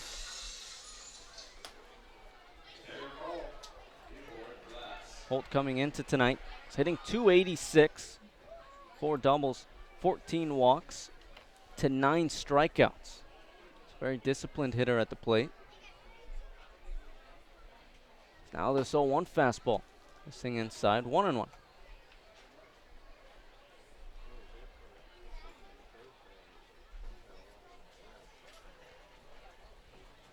Again, 6-5 your score. Just the top of the second. So that 1-1 slider misses low and away. 2-1. You know, if I'm Cherry right now, I'm just trying to get something low in the zone, get it grounded, and try and get out of this inning. Yeah, I mean, you've seen him work mainly in the lower half of the zone, and that's exactly, I think, what he's trying to do. So now this 2-1, it is low, and Bender can't come away with it. No one moves up on the play, but count is now 3-1. And he's not missing his spots by a whole lot. It's not like he's having a terrible outing out there. No, yeah, he's definitely not missing his spots by a whole lot. It's just these guys are really tagging him this inning. We'll see what he comes back with next inning. You could probably say the one time he missed his location up was on the first pitch to Carter Williams. Other than that, he's really lived low in the zone. Oh, yeah, I definitely agree with that. I mean, that was just an unfortunate pitch to leave out over the middle. And he definitely took advantage of that one. Now this 3-1 offering over the heart of the plate. A little bit outside, but catches the zone. And Holt thought he saw ball 4. But now the count full. Cherry looking on out of the stretch. Runners on the corners with 2 away. On the 3-2, runner takes off for second. It's going to miss low and away for ball 4, so that will load the bases for Valley. The second walk of the day for Cherry on the mound. And right now, Cherry, he didn't miss by much there with that last pitch. A nice job to fight back and get that count full. Not that Travis Holt believed it, but now another bases loaded opportunity, and Colin Matthews is the one that has it in front of him. Matthews the last time up. Singled and later came around to score as that first pitch fastball misses up and away. 1-0. Bases loaded for Valley with 2 away here in the top of the second. They lead 6-5 as that fastball misses up. 2-0 now for Cherry as Bender trots on out to meet with his pitcher on the mound. Yeah, you can really see Cherry getting a little bit frustrated now. The second time he's loaded the bases in this inning. So obviously some frustration there with himself. Meeting is over at the mound. And Bender, as you said, probably just trying to calm him down a little bit, ease him up a tad. Cherry shaking off 2 signs now from Bender, 3. Now the 2-0 fastball. Misses inside, 3-0. And this is a tough spot for Cherry to be in. I mean, missing your spots a little bit in this at bat. You want to come into the zone because you can't walk another batter. It would walk in a run, but you can't leave anything over the heart of the plate. It squeezes the strike zone for him. This 3-0 pitch is in there for strike 1, but similar situation because Matthews will likely have the green light. And Matthews now, he's looking for a ball that's essentially it's a baseball size, and wherever his sweet spot is, that's the only spot he's going to swing, and he's going to try to drive something. Now this 3-1. Fastball catches the corner, low and away. Matthews thought he had a walk. Count is full. It's the second time this inning we've gotten the old pump fake. Matthews and Holt back to back now. Now Cherry looking to get out of this inning with this pitch. The payoff pitch, runners go. It's going to be slapped over to Holzwasser at second. He fields and throws to first in time for out number 3. But the Blue Sox answer back with 6 runs of their own, highlighted by Williams' grand slam. As it is 6-5, Valley up, heading into the bottom half of the second here on the NECBL Broadcast Network. Bottom of the second, 6-5 your score. Valley on top of Newport. And in the bottom of the first, Newport had 9 hitters hit. And then they would be outdone by Valley, who had 12. Had to do some quick math there. That's not my specialty. They had 12 batters hit, and they scored 6 runs. Had a chance to tack on more. They left the bases loaded. Now it is 6-5 here in the bottom of the second. Top of the lineup, 2 up for the Gulls. First pitch curveball missing outside for ball 1. I tell you what, though, that's why you have that stuff planned out and you don't have to do math on air, guys. This 1-0 fastball misses, or catches the inner half, 1-1. Can you tell I don't have a math minor or didn't major in math? Well, I saw you take out your abacus there. Do a little longhand. This 1-1 off speed misses low, 2-1. Not to mention, it's also early on in our scorebooks, and we already get to cross out innings and move everything down 1. It's only going to get tougher as this one's going to be popped out of play along the right field side. 2-2 now to Holzwasser. Yeah, my scorebook's going to look like a disaster. I have a Little League scorebook I got at Dick's Sporting Goods for about $6. Well, you guys have the nice broadcaster version, so enjoy you that. Invested, I see. Now the 2-2 offering from Costello. Another breaking ball that Holzwasser pops up into right. Matthews didn't move an inch, and he's there for out number 1. Well, that's exactly what Tommy Costello is going to try to do now. He, of quite frankly, got bailed out for the bottom half of the first inning by his offense, and now there would be nothing better than to be able to get through these 1, 2, 3 hitters in the order quickly after an inning that likely went almost an hour, and he's 1/3 of the way there. It's 7:37 local time here at Newport. First pitch is always set for 6:35 here at Cardines. We are only in the bottom of the second. That first pitch to Isaiah Thomas, fastball misses outside, 1-0. Yeah, I think I looked over at the clock before that last inning started, and it was started around 6:58-ish. This 1-0. Breaking ball catches the inner half, 1-1. Yeah, so we're looking at about a half-hour baseball that last half inning took. If you love baseball, I mean, that's great for you. And when you have a 2-hour bus ride, it's not. Yeah. This 1-1. Another slider that catches Thomas swinging and missing, 1-2. Well, Thomas got everything started in that first inning with a line drive double off the top of the wall out in center field. He's looking to do that again. He made fantastic contact in that first. Costello now on the 1-2. Foul tip from Thomas, but it's in Monastra's glove for strike 3. First strikeout of the day for Costello on the mound. And he's really looked to settle down here in this second inning. That's 2 quick outs retired between Holzwasser and Thomas.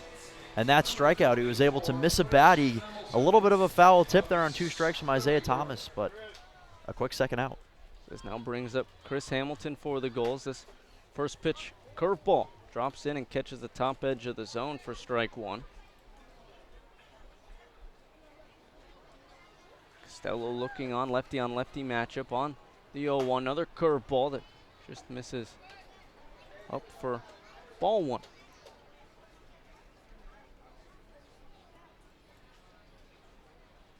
Costello working quickly on the 1-1 fastball. This one's going to be lined into center, but coming on is Lamuccio for out number 3.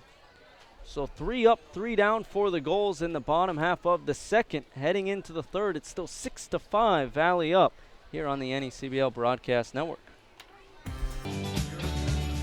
Top of the third, 6-5 Valley on top of Newport, and there's a new pitcher on the mound for the Gulls.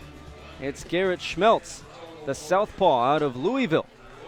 Through 4 games, he has a 3.48 ERA for the Gulls. He's pitched 10 1/3 innings, given up 4 runs, all of them earned off of 7 hits and 9 walks. He struck out 13 batters in those 10 1/3 innings pitched. And what I love about Schmeltz, not only does he have a live fastball, but a sweeping slider that is almost unhittable. Has a changeup to go along with it all, but he doesn't really need to turn to it because of the fastball slider. And coming out of that left-handed arm slot, it's really hard to pick up. Can run that slider, run in on righties and go away from lefties. When he's on, he's nearly unhittable. And if you're able to locate that slider so it's running, like you said, towards the back foot of right-handed hitters coming in that right-hand batter's box, it's very tough to hit. You partner that with a good fastball on the outer half of the plate. And I'm already excited to see Schmeltz now. It looks like he brings a lot to the table, and he's got a pretty tough task in front of him now. He now needs to be that innings eater, as the day is done for Justin Terry. 2 innings, 5 hits, 6 runs, but none of them earned on his ledger. So he departs, and it is up to Schmeltz to settle things down here in the third. Schmeltz will face off against the 8-9-1 hitters for the Blue Sox here in the top of the third. Schmeltz is a guy that pitched for Louisville, of course, a team that was in the College World Series there over in Omaha. And he pitched against Mississippi State in Omaha, and then, of course, also pitched against East Carolina in postseason play. So a guy that arrived late for Newport and has been excellent ever since. He's been here for the Gulls. This first pitch fastball misses up to Cody Littlejohn for ball 1.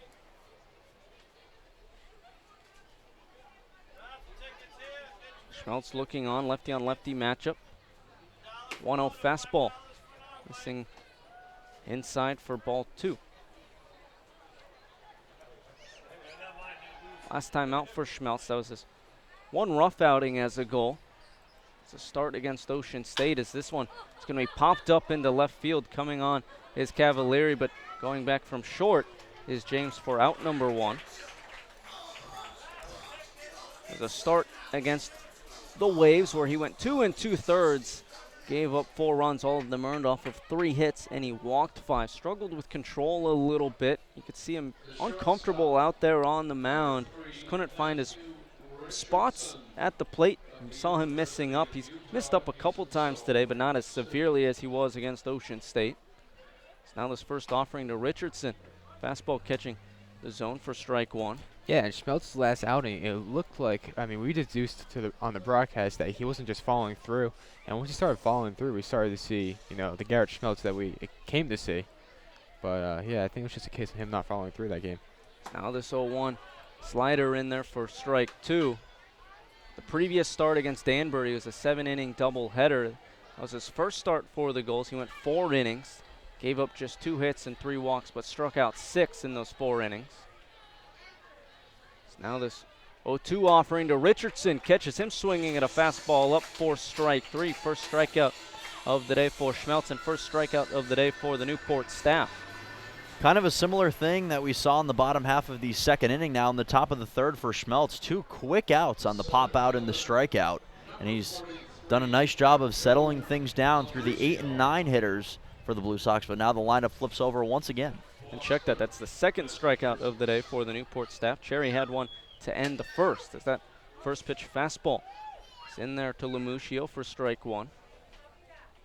And you can just hear the pop in Colton Bender's glove after that pitch. I mean, he's really throwing it hard right now. Now this 0-1 offering. Slider cuts into the zone. 0-2. And now Schmeltz has a couple of pitches to play with. I'm sure one of them's going to be a slider if I had to take a guess. Lefty on righty matchup. On the 0-2 catches.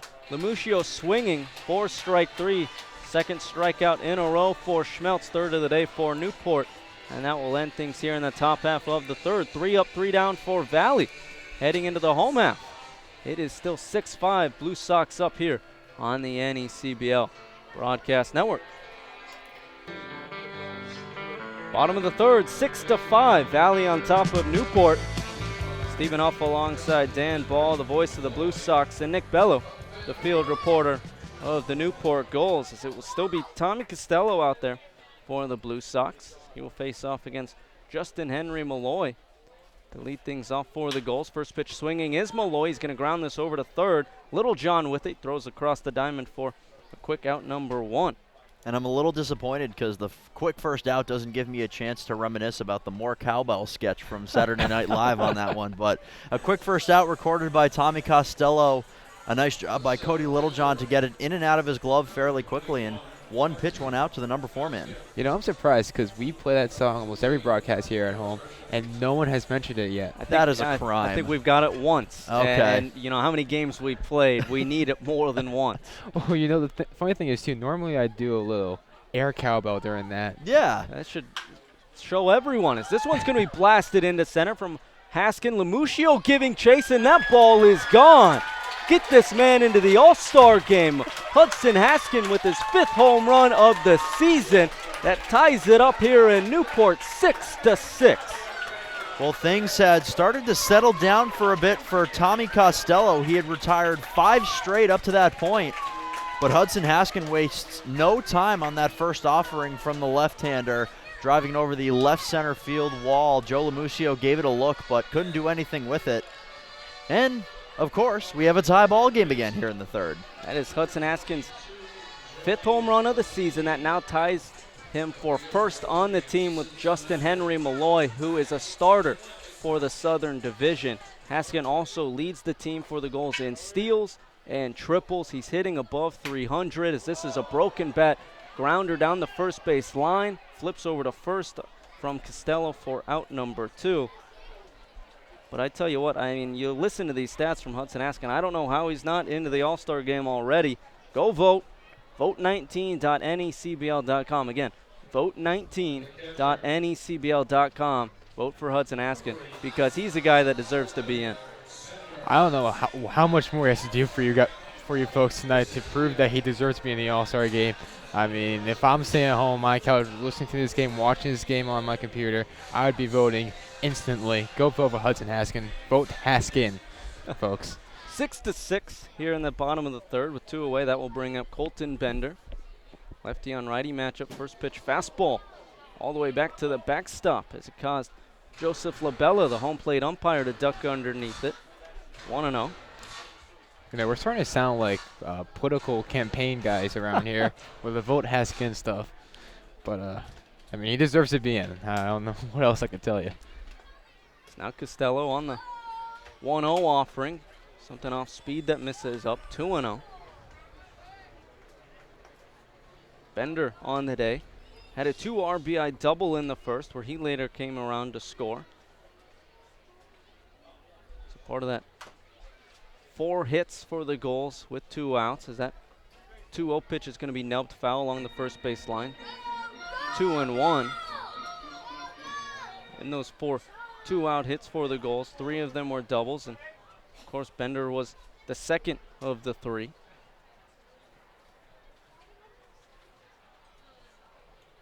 Now this 2-1 offering, chopped foul along the third base line. 2-2.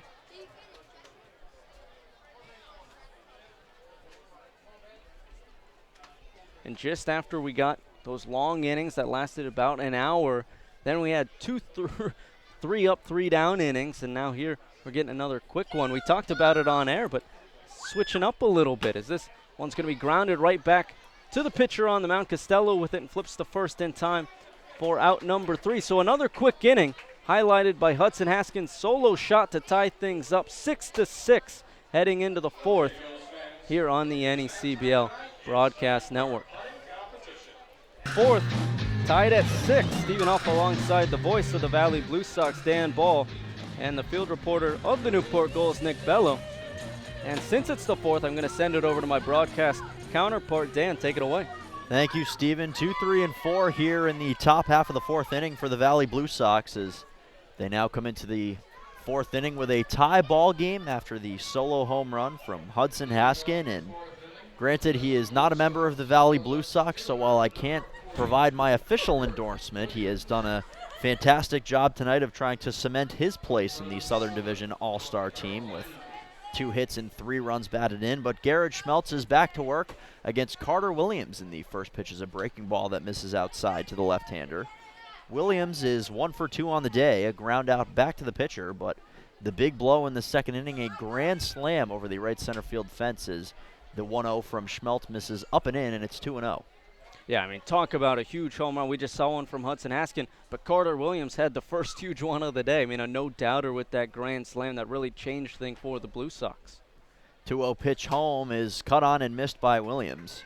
And he wanted another one right there, even with no one on. He wanted another 4-run home run right there. Schmeltz made quick work of the 8, 9, and 1 hitters for the Blue Sox in the top half of the 3rd. He looks to do the same here as the pitch is tapped foul at the plate back towards the coaching staff here for the Newport Gulls, and the count is even at 2-2. You look at Carter Williams' stats on the season, though. 360 coming in to tonight, 17 walks to 20 strikeouts, and he showed that he has some power as well. And this guy can do it all, hit for average, hit for power, but the 17 walks to 20 strikeouts is what stood out to me. Not sacrificing anything at the plate, just an all-around hitter. 2-2 pitch coming from the left-hander. Schmeltz is up and away for a ball. The count is full. Carter Williams riding a 6-game hit streak in games he started. He came off the bench last night in Game 2 of the doubleheader against the Swamp Bats and went 0 for 1, but 6 games consecutively hit in before that, and he is on first here for the Blue Sox as the pitch misses for ball 4. So a leadoff runner here in the top half of the 4th inning for Valley. And we just talked about, you know, his walks to strikeouts, and there were some pitches in that at bat that looked enticing that he could have swung at and struck out on. I mean, you talk about fastball high from Schmeltz with 2 strikes, and a guy that Williams that has power. Those are pitches that you might want to swing at because they look good as a hitter. But Williams, a smart hitter at the plate, was able to lay off, come back in that count, and work a walk. Williams back to first on a dive, a pick over by Garrett Schmeltz. Williams leads the Blue Sox with 13 steals on the season. Valley as a team does not steal often, just 36 stolen bases, good for the 2nd least in the NECBL, as the first pitch to Griffin Lockwood Powell is high.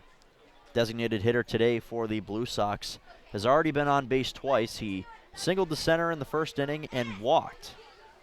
was stranded on third in the second inning, but that was when the damage had been done, as the 1-0 pitch is grounded towards short, could be two. James Fields throws on to second for one, back to first, and the ball goes in and out of the glove of Chris Hamilton. Griffin Lockwood Powell will reach at first on what will likely be a fielder's choice.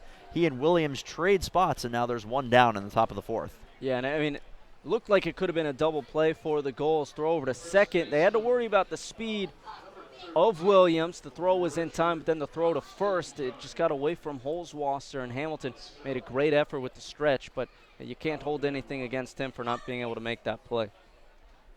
So now Griffin Lockwood Powell is the runner on first, one down here in the fourth, and Richard Constantine will come to bat on the right side against the left-hand throwing Schmeltz. The first pitch coming, a breaking ball is high. Constantine, the all-star starting first baseman for the Northern Division, one of 6 members of the Blue Sox to make the team, but the lone starter for Valley. 0 for 2 so far today, a strikeout and a ground out. Back to the pitcher. To the belt is Schmeltz, and the pitch is hitting the air towards center field, but right at Hudson Haskin. He barely has to move. And he makes the catch on the line drive. Remaining at first base is Griffin Lockwood Powell, and Constantine is retired for the second out of the fourth. I tell you what, that's not a bad piece of hitting there from Constantine. Got a pitch he liked, got the barrel to it. Just a hard hit ball, just unfortunately right at Haskin. Sometimes there's nothing you could do about it. That's just baseball. But if you're Constantine at the plate, I know you're 0 for 3, but with that at-bat, you just got to keep going because eventually it's going to fall your way. Well, some shameless plugging on his behalf. Haskin played Constantine exactly right as this one's lined in the air towards center field. Moving over is Hudson Haskin, and he makes the catch. So one pitch and one out for Nate Monastra, the catcher for the Blue Sox, and Garrett Schmeltz and the Gulls are out of the inning. In the inning, a walk and one man left. We head to the bottom half of the fourth here at Cardines Field. A 6-6 ball game between the Gulls and the Blue Sox on the NECBL Broadcast Network. Well, the Red Hot Chili Peppers play you back in, and we are back for the bottom half of the fourth inning at Cardines Field. A 6-6 ball game in this interleague matchup between the Valley Blue Sox and the Newport Gulls, alongside Stephen Huff, the voice of the Gulls, and Nick Bello, the sideline reporter, field reporter for the Gulls. Dan Ball joining you. Thanks for making us a part of your Wednesday night here from beautiful Newport, Rhode Island. And not that bus rides are the most enjoyable thing in the world, but once you get towards the Newport area, you drive over the bridge getting into Newport, you see the view next to the ocean. It is not the worst way to spend an afternoon driving up to Newport, Rhode Island, as Tommy Costello is back to work, and the first pitch coming to Austin James is off the outside for a ball. Well, I tell you what, I mean, I've told everyone, we're fortunate, to be out here in the NECBL, traveling up and down the East Coast, calling ball games all summer. Pitch from Costello is off the inside part of the plate, now 2-0. So we're already lucky enough to be out here, but to be in Newport, I couldn't be more blessed for this year. It's just a blast day in and day out. But even in your, everyone's scenario here in the NECBL, just to be, in this situation, it's a treat. Pitch is cut on and missed there by James, and you're absolutely right. It is an honor and a blessing to be watching some of the best summer collegiate baseball and to be able to broadcast it with some of the best up-and-coming broadcasters in the game. And it's been a pleasure and an honor to meet a number of great people both on the field and in the booth, as the pitch is hit in the air towards right field. Moving in and over is Colin Matthews. He's got it sized up, and he makes the catch. So the first out recorded here by Tommy Costello is a fly out to the right fielder from Austin James. Yeah, just to wrap up what you guys said, it's why I came back here for a second year. Last year was fun, but this year has been even more fun. And, I couldn't really intern anywhere else that's as pretty as this place. So I'm thankful that they were able to welcome me back, and I'm happy to be here again. Hard to find a better atmosphere in the league than here at Cardines Field, as the first pitch to the number 9 man, Greg Cavalieri, is in for a strike. Greg popped out to first baseman Rich Constantine back to end the first inning. He was the 9th man to bat in that inning as the pitch is grounded back to the mound. Fielded on a hop by Costello. Overhand throw to first is low, but dug out by Constantine, and Cavalieri goes for a little bit of a spill off of that one. He'll take a moment to walk that one off and retrieve his helmet, but he is retired 1-3 after all is said and done, and there's 2 down here in the fourth. Yeah, and he looked to get out of the way of Constantine right there, and Cavalieri looks to be okay. But talk about the comeback of Costello after a rough first inning for him. I mean, he got tagged for 5 runs. He gave up, looks to be 4 doubles in that inning. I mean, it was a rough inning, but now he's retired 9 of his last 10 batters faced. And it's just been an excellent outing. A lot of guys are going to face that adversity and crumble, but he's been able to battle back and keep his Blue Sox in this game and really shine out there on the mound. Scott Holzwasser in. The pitch is high for a ball to Scott. The leadoff man has been silenced by the left-hander so far today, 0 for 2. A ground out to second baseman Travis Holt and a fly out to right field. The 1-1 pitch from Costello is hitting the ground towards second. Scooped on the backhand by Holt. Throw to first is in time. Great play moving to his right by Travis Holt to snare that ball and throw on to first. And a 1-2-3 inning for the left-hander Costello. No runs, no hits, and nobody left. We played 4 full from Cardines. A 6-6 ball game between the Blue Sox and the Gulls on the NECBL Broadcast Network. Back at Cardines Field for the top half of the 5th inning. A 6-6 ball game between the Valley Blue Sox and the home team Newport Gulls here on this Wednesday evening. For the Blue Sox, it will be 6, 7, and 8 to get things started off of Garrett Schmeltz, who has settled things down out of the bullpen in his 2 innings of work. So far for Garrett, no hits given up, just 1 walk and 2 strikeouts as he starts off Travis Holt with a ball 1-0. Holt on the day has reached base twice, a single to left field and a walk, both coming in the 2nd inning as the pitches popped in the air. This one will head towards the second baseman Holzwasser, and he makes the catch. So on 2 pitches, Travis Holt is retired, and he is out number 1 here in the top half of the 5th. Yeah, and Schmeltz starting to work a little bit lower in the zone, which is where he's going to find success, especially talking about his last outing where he couldn't really find the zone, especially keeping everything high, but able to find the end of Holt's back and get the bat underneath it, able to get an easy pop up there to Holzwasser. Colin Matthews, 1 for 2 on the day. He takes a ball. But I think with Schmeltz, now he has such nasty stuff out there, that fastball and slider. He could be a little adventurous with where he goes, but if he's able to find the zone and just work low, that's where he could be really dangerous out there on the mound. Well, he's missed the zone twice here to Matthews, the right fielder, who is 1 for 2. Singled to the third baseman, Joey Bellini, infield-style single in the 2nd. He also grounded out to the second baseman, leaving the bases loaded, and he pops the 2-0 offering from Schmeltz out of play into the streets of Newport, 2-1. And I think with Schmeltz at least starting lower in the zone to start at bats and really just pound the zone.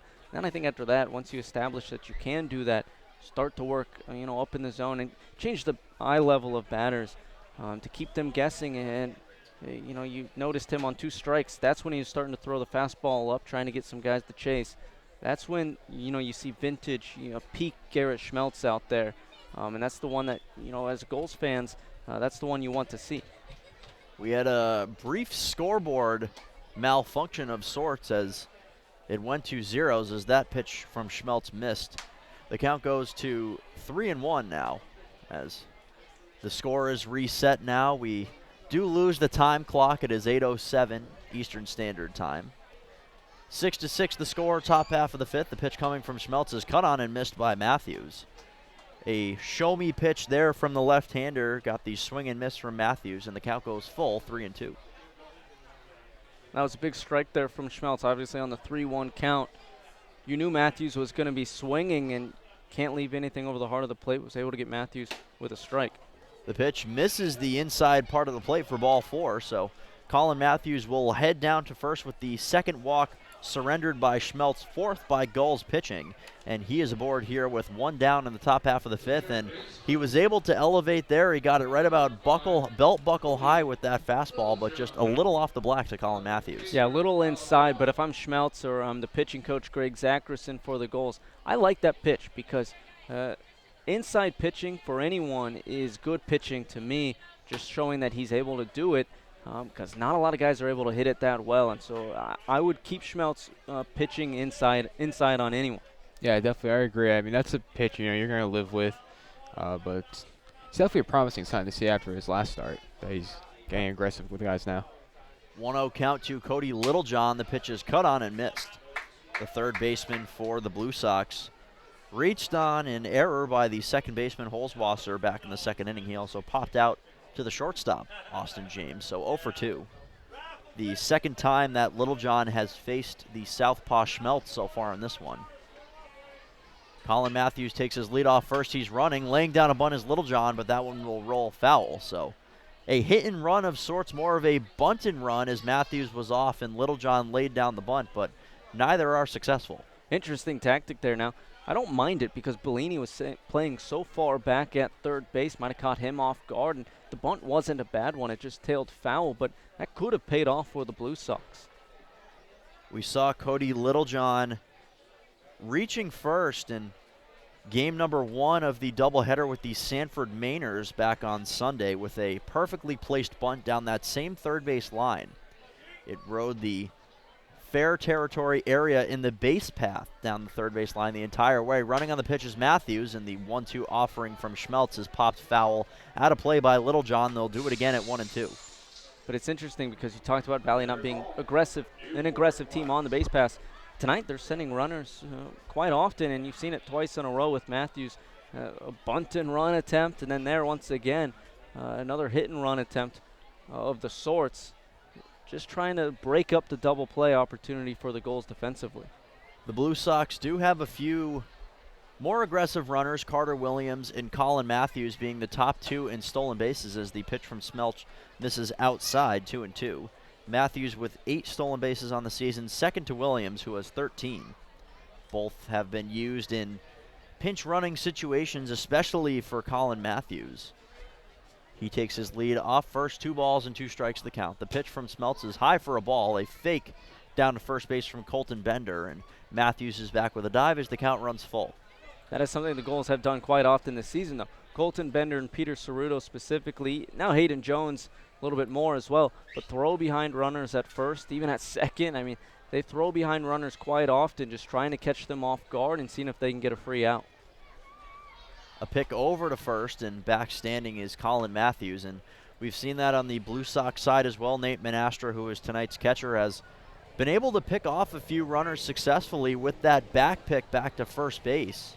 We saw one in the 9th inning of a game that the Blue Sox ended up winning as the pickoff attempt is successful. Throw down to second is in time. Late call down the line by Rich Sarney, who was at second base and had a good view of it, but Colin Matthews is picked off, and the caught stealing goes 3-6, and he is retired on the base path for the second out, and now the count remains full here on Cody Littlejohn, but now nobody on base. Yeah, that was probably a situation. They've already sent Matthews twice, and both of them being foul balls. Matthews was probably just going on first movement. Schmeltz threw over to first, luckily for the Gulls, and then they caught Matthews running over to second. 3-2 pitch from Schmeltz, nicked off of Cody Littlejohn, so he will head down to first, which surprised a number of people. You could tell that Colton Bender was looking around to see if that might have been a foul tip off of the bat, but Littlejohn wears the hit by pitch, the second surrendered by Gulls pitching, and now he takes the place of Colin Matthews on first with 2 down. Well, that helps Valley out quite a bit, getting that base runner back. It sounded like hard contact, but looking at the replay, it definitely hit him there. I mean, there's no doubt about it. So they definitely, Valley deserves a runner on first base. Now there's pitching coach Greg Zackerson coming out to meet with Schmeltz on the mound and the rest of the infield. But it's interesting because another pitch, you talk about wanting Schmeltz to pitch inside, but that's just a product of it. That's going to happen. You're going to run inside sometimes, lose a pitch, and hit a guy with it. Unfortunately for the Gulls, that's the case here as they give a free base with 2 outs. And as we have a conversation on the mound, we bring in Nick Bello, and so far, Garrett Schmeltz has been fantastic on the mound in relief through 2 2/3. Yeah, I mean, besides, hit by pitch on that last at bat, I mean, he's been pretty good. We've seen the old Garrett Schmeltz, the Garrett Schmeltz that we wanted to see last time out. But, I've been very impressed with him so far. Well, he looks to bear down here as the right-hand hitting shortstop Matt Richardson steps in. Richardson 0 for 2 today. He's been finding a little bit of a hot streak recently. More on that in a moment as the first pitch is high from the left-hand Schmeltz. Richardson 5 for 8 in his last 3 games. Add into that 2 sacrifice bunts. in the game that he played against the Sanford Mainers. He's been fantastic out of the 9-hole when he's played, but he pops this one up on the infield. Calling for it is the first baseman, Chris Hamilton. He makes the catch, and Garrett Smeltz and the Gulls are out of the inning, so no hits and one man left on after the hit by pitch. We head to the bottom half of the 5th inning here at Cardines Field. 6-6, the Gulls and the Blue Sox in the NECBL Broadcast Network. Halfway through this one at Cardines Field, Tommy Costello will return to the bump for his 5th inning of work. And as Steven and I were remarking during the break, the first inning, 5 runs all earned on 5 hits. Since then, 3 innings pitched, just the one blemish, a Hudson Haskins solo home run. Yeah, I mean, we talked about it a little bit. You know, at one point after the Cavalieri out, 9 of his last 10 retired, now 10 of his last 11 after retiring Holzwasser to end the 4th. He has just been dominant pretty much. You know, as you said, the one blemish, the Haskin home run. But other than that, I mean, the guy has just been flawless, able to battle back after that first inning. He's greeted by 2, 3, and 4 here in the 5th inning as the pitch to Thomas is hitting the air towards left field. Moving in is Carter Williams. He makes the catch on the run. A late break for the Blue Sox left fielder Williams, but the speed more than makes up for it. He makes the catch, and Isaiah Thomas is retired for the first out here in the 5th inning. And going off of Costello and how he's able to bounce back, it's because Valley came back in the 2nd inning, scoring 6 of their runs, all 6 of their runs on the day in the 2nd inning, giving Costello the chance to stay out there on the mound and bounce back, stick through it, and he's done an excellent job of doing so. Costello winds and delivers. This one's hitting the air towards left field from Chris Hamilton. Moving over is Carter Williams. This one's going to drop in fair territory. Over to play it is the left fielder for the Blue Sox, but pulling in to second base standing with a double down the left field line is Chris Hamilton, and he's in scoring position here for the Gulls with 1 out. A nice job there from Hamilton. Inside out swing, able to drive that one down the left field line and poke it into the corner nearly. Double for Hamilton, his 8th of the season. That's tied now for first on the Newport Gulls. Would be tied for first on the Gulls if Bender wouldn't have hit a double in the first. So now Hamilton is 2nd on the team, but Hamilton now extending his on-base streak, and this is where things get hairy. Had a 21-game on-base streak coming into the game against Ocean State, but he hit a 3-run home run in that game. It was suspended, so it would be a 22-game on-base streak. That game's not official until they play Monday. So does this make it 23? Does it make it 22? It will never be 22 technically, so is it just 23? First pitch from, the 1-0 pitch from Costello was low to Justin Henry Malloy, who was 0 for 1. And that is a tough one there with the suspended game. You know that eventually, with the completion of that game, it's going to be extended to whatever the next game is. I don't know. It's a tough baseball conundrum. It would have been 22 no matter if Hamilton wouldn't have reached tonight. It would have been 22 as of no matter what the Ocean State game when that would have been in, and then it would have ended in retrospect as of tonight. But because he got a hit tonight, it is now 23, and is it just never 22? Or is it 22 and then retrospect 23? You travel time a little bit? Well, I'm just hearing a lot of numbers right now. 22, 23 getting thrown around. My head's spinning. To be quite honest with you, I don't know. Nonetheless, Hamilton's having a great year. That's what we have to say about it. I think that's the one thing we can all agree on. So 2 balls, no strikes, and 1 head spinning as Costello is to the belt, and the pitch home is hitting the air towards left field. Moving back is Williams near the fence, and it's off the top of the wall. That one nearly got out of here. Now there is a discussion, and it looks like no. The call from the umpire is that it's 2. Now a call out from left field. And I will clarify that for the fans that don't know about Cardines. It hit the tree, and so that should be a home run. We have cutouts in the left field fence, several parts in the fence here. If it hits a leaf in those trees, which it did, you will see a leaf fall. You see some leaves falling in that replay if you're watching along with us. If you're just listening, some leaves fell because the ball hit it. That is technically a home run. Now the umpires are conferring, but that should be a home run for Justin Henry Malloy. If you're watching on the replay, you could see that one did hit the leaves. I mean, we had this discussion before the game when you guys were asking about the ground rules. I said it doesn't happen often, but it is a home run. Although in certain parts it isn't a home run. And sure enough, our broadcaster jinx works and it happens. But yeah, definitely a little bit of confusion going on right now with the umpires. If the umpires get the call right, they're going to call it a double. It's going to be called a double.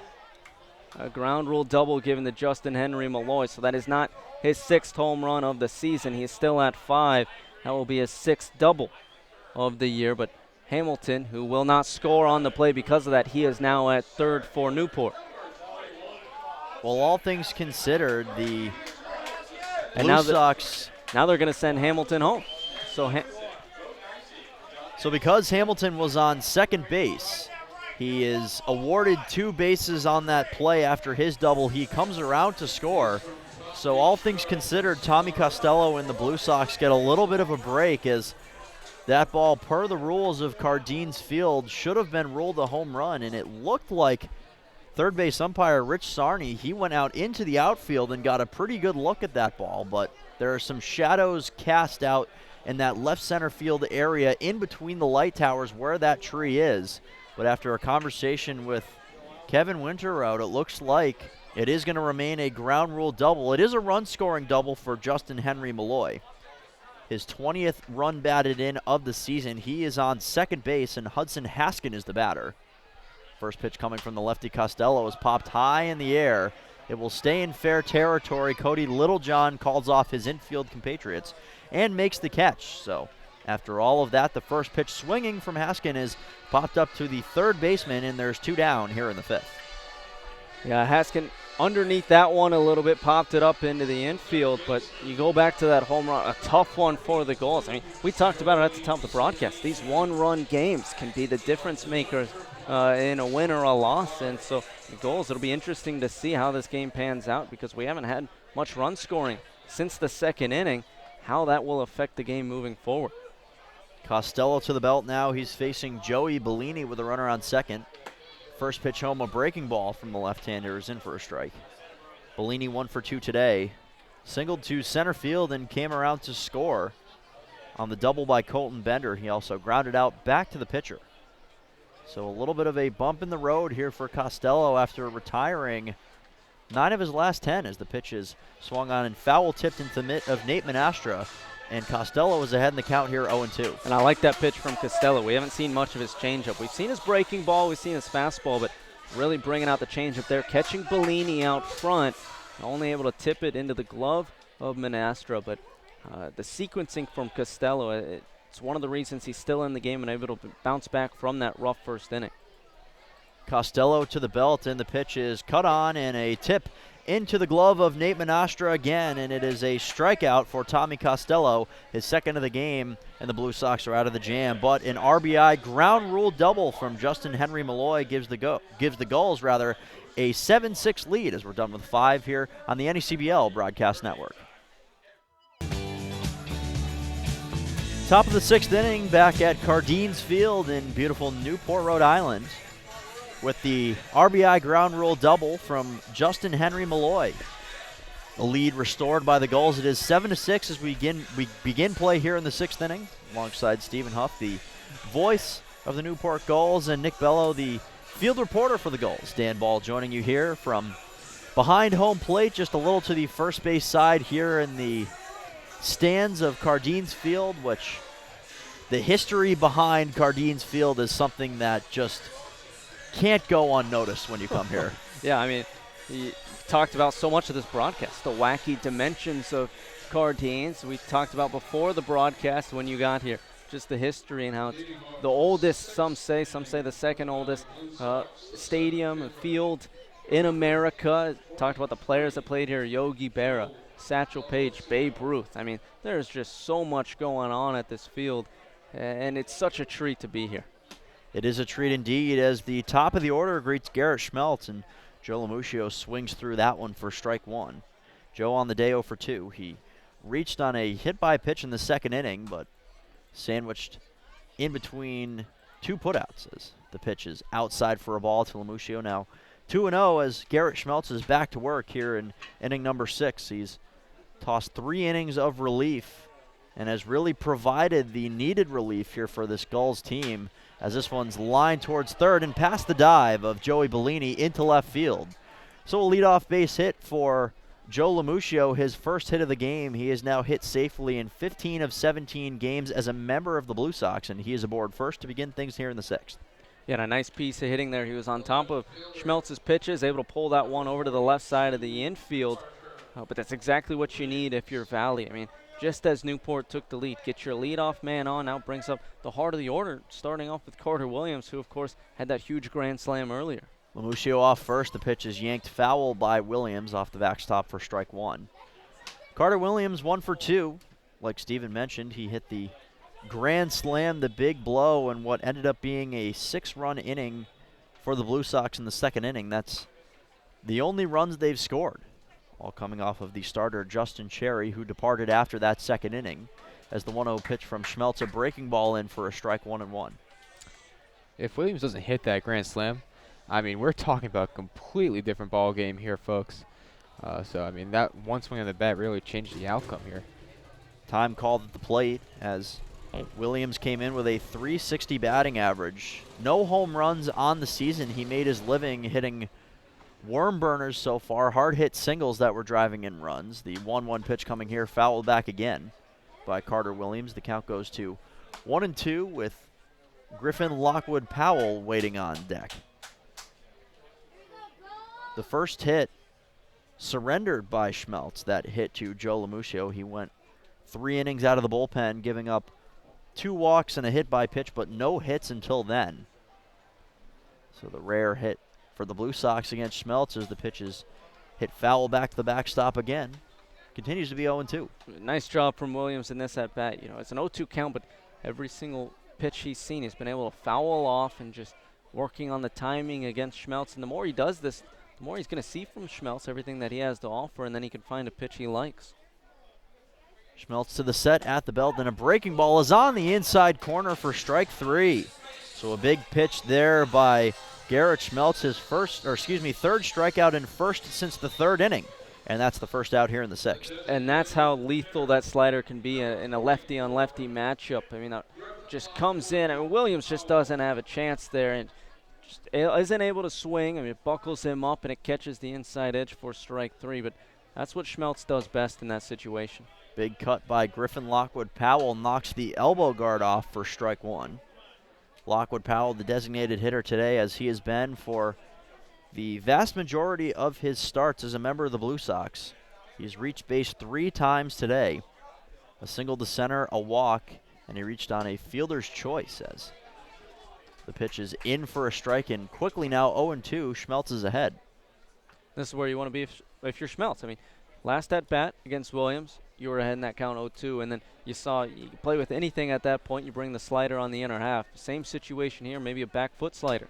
0-2 pitch is grounded foul back to the backstop, continuing to be 0-2, and that's been the case for the large portion of this outing for Schmeltz. He's been ahead in counts. He's been able to throw the pitches that he wants in high leverage counts, and these Blue Sox hitters have really struggled to keep up. And I think that's the difference between this outing for him, where he's been solid on the mound for Newport in his last time out. Pitch is off the outside part of the black. Schmeltz wanted it, but the count goes to 1-2. Where we saw him struggling with the fastball up and just couldn't find the zone. But then after that, started stressing on the mound, maybe overthrowing a little bit, and then when he did find the plate, guys had the green lights and they knew what pitch was coming, and so it was just a tough one for Schmeltz. 1-2 pitch is a breaking ball, fouled back to the backstop again, so a fight being put up here by Lockwood Powell. Because he couldn't find that first strike to start off batters, but as you said, he's starting off a lot of these bats with the strike or first 2 strikes, and then he has a lot to work with from there. Lockwood Powell hitting .269 on the season. He's been fantastic over the last few weeks as the pitch is yanked foul back near the dugout for the Gulls, near the camera down the first base line. The count remains 1-2. A fight being put up here by Lockwood Powell as he's fouled a couple of pitches off. We're now expecting pitch number 7 in this at-bat. Yeah, you know, a good fight by both Williams and Lockwood Powell the past 2 at-bats. And for Schmeltz, you started to lose a little bit of creativity. Schmeltz, the pitch is off the inside part of the plate. Colton Bender held the ball there for a moment just to give home plate umpire Joseph Labella a chance to ring him up, but he does not do so.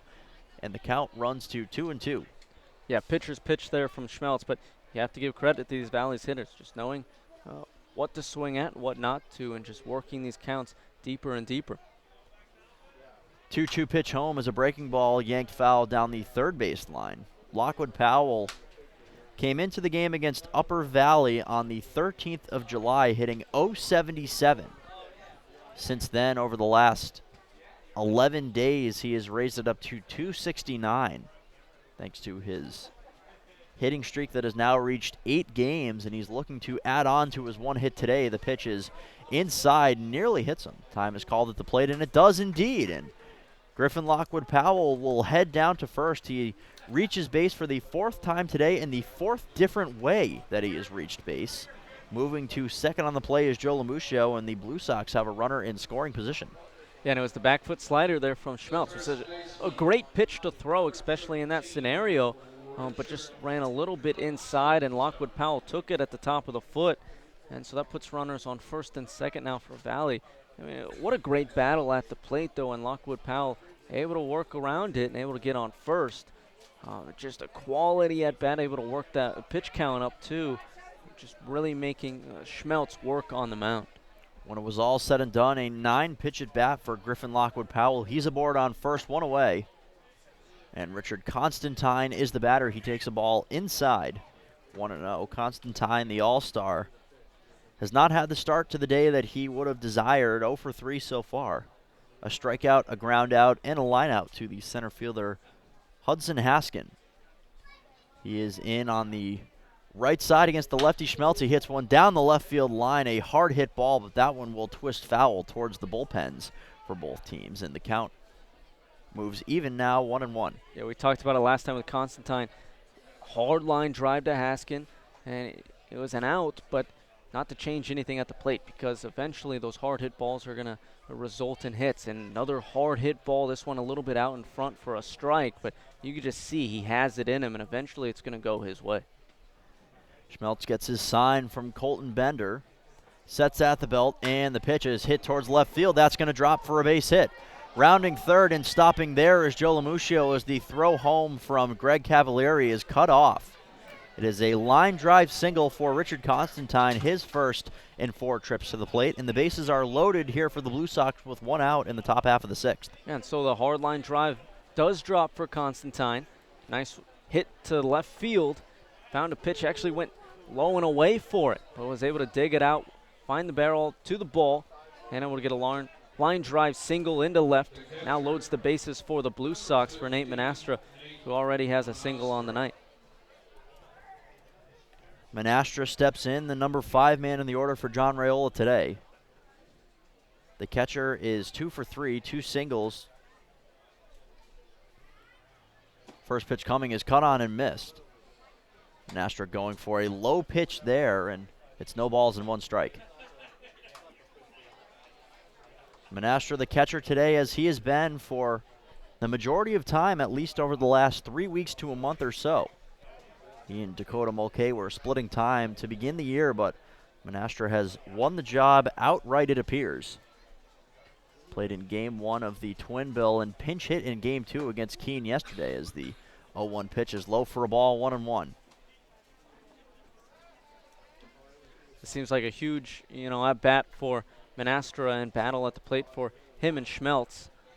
This could either go hugely in Valley's favor, but if you're Schmeltz on the mound, you want to force a double play here, maybe get yourself out of the inning with no damage done. Yeah, definitely looking for a lot of pitches low here from Schmeltz. Schmeltz to the belt, and the pitch to Manastra is a breaking ball that just misses. Close pitch there from Schmeltz, but the count runs to 2-1 here on the Blue Sox backstop. And that's been the story of the game for him thus far. He's just missing by a couple inches, maybe even centimeters. Yeah, and as you mentioned, he was trying to go low in the zone, but a nice slider there just dropped beneath the zone. But a good idea and exactly what you want to do if you are Schmeltz on the mound. 2-1 pitch home is lined towards right field. Moving over is Isaiah Thomas. He makes the catch, tagging and stopping a few feet off of third is Joe Lamuscio. So a hard hit ball from Nate Manastra towards right field, but the catch made by Isaiah Thomas. and the second out recorded here from Garrett Schmeltz and the Gulls. Yeah, that's the luxury of having Isaiah Thomas in right field. It's already a short porch in right, but with his speed out there and it being a shorter fence in right, you can play him a little bit more in because anything over his head, he's going to catch up to, or the wall's already there, so he can't go any farther back. So you saw him playing up, and the ball was hit to him because if you're playing normal play depth, that ball's going to land. But Isaiah Thomas was there. He was able to get it, and no runs crossed for Valley, and now there's 2 away. Bases remain loaded for Travis Holt, who wears a breaking ball. The check down to first, did he go? He did not. It was the back foot slider from Garrett Schmeltz that goes off of the leg of Travis Holt. So in to score on the play is Joe Lamuccio. Everybody moves up 90 feet. A run-scoring hit by pitch for Travis Holt ties the score at 7. Yeah, and it's just a tough break for Schmeltz because with how great his slider is, you want to throw that back foot slider, but just twice now it's gone and hit the back foot of some Blue Sox hitters, which is unfortunate because it's something you shouldn't shy away from because it can be such an effective pitch. But he's just been a little bit unlucky out there on the mound. So one of the more painful RBIs for Travis Holt as the first pitch coming to Colin Matthews is cut on and missed. It is a hit by pitch and a run batted in for Travis Holt. He's on first. Richard Constantine on second. Griffin Lockwood Powell on third, a run in. And Colin Matthews, who was 1 for 2. A single, a ground out, and a walk. He was caught stealing after the walk as the 0-1 pitch is swung on and missed. 2 big cuts from the Blue Sox right fielder, but 2 quick strikes here for Garrett Schmeltz. Yeah, with 2 strikes, I mean, Schmeltz has been in this situation before, but Valley has been able to battle back in multiple scenarios in this inning. And so, Schmeltz, you got to keep attacking, and this is the one you have to get out of. No balls, 2 strikes, 2 outs, and the pitch from the left-hander is hit high in the air towards left field. Moving back is Cavalier. He's got it sized up, and he makes the catch. So for the second time today, Colin Matthews records an out to leave the bases loaded. But the Blue Sox in the inning score a run on a hit by pitch to tie the score at 7, heading to the bottom of the 6th here on the NECBL Broadcast Network. Back for the bottom half of the 6th inning, and the day is done for Tommy Costello. He did his job. 5 innings pitched, 8 hits, 7 runs, 1 walk, and 2 strikeouts at the line for Costello, but he got his team through 5 innings. John Raiola will go to the bullpen and bring in Noah Bleakley for his Blue Sox debut, the 6'1", 190-pound right-hand pitcher out of Charlotte, North Carolina, in Springfield College. Bleakley in college this year pitched in 7 games, all starts, a 4-0 record, and a 4.62 earned run average, and 39 innings pitched, 39 hits, 20 runs given up, 8 walks, and 38 strikeouts. So the day is done for Tommy Costello, the starter for the Blue Sox, but he needed to give his bullpen a little bit of a rest, and he did just that. Yeah, we talked about it when both teams are running into trouble. When are they going to turn to the bullpen? Because they don't want to turn to it early with these hectic schedules and with how this game was turning. Costello stuck in there and ate some innings and did a terrific job turning things around. You got to tip your hat to him, and he turned it over to the bullpen just how you'd like him to.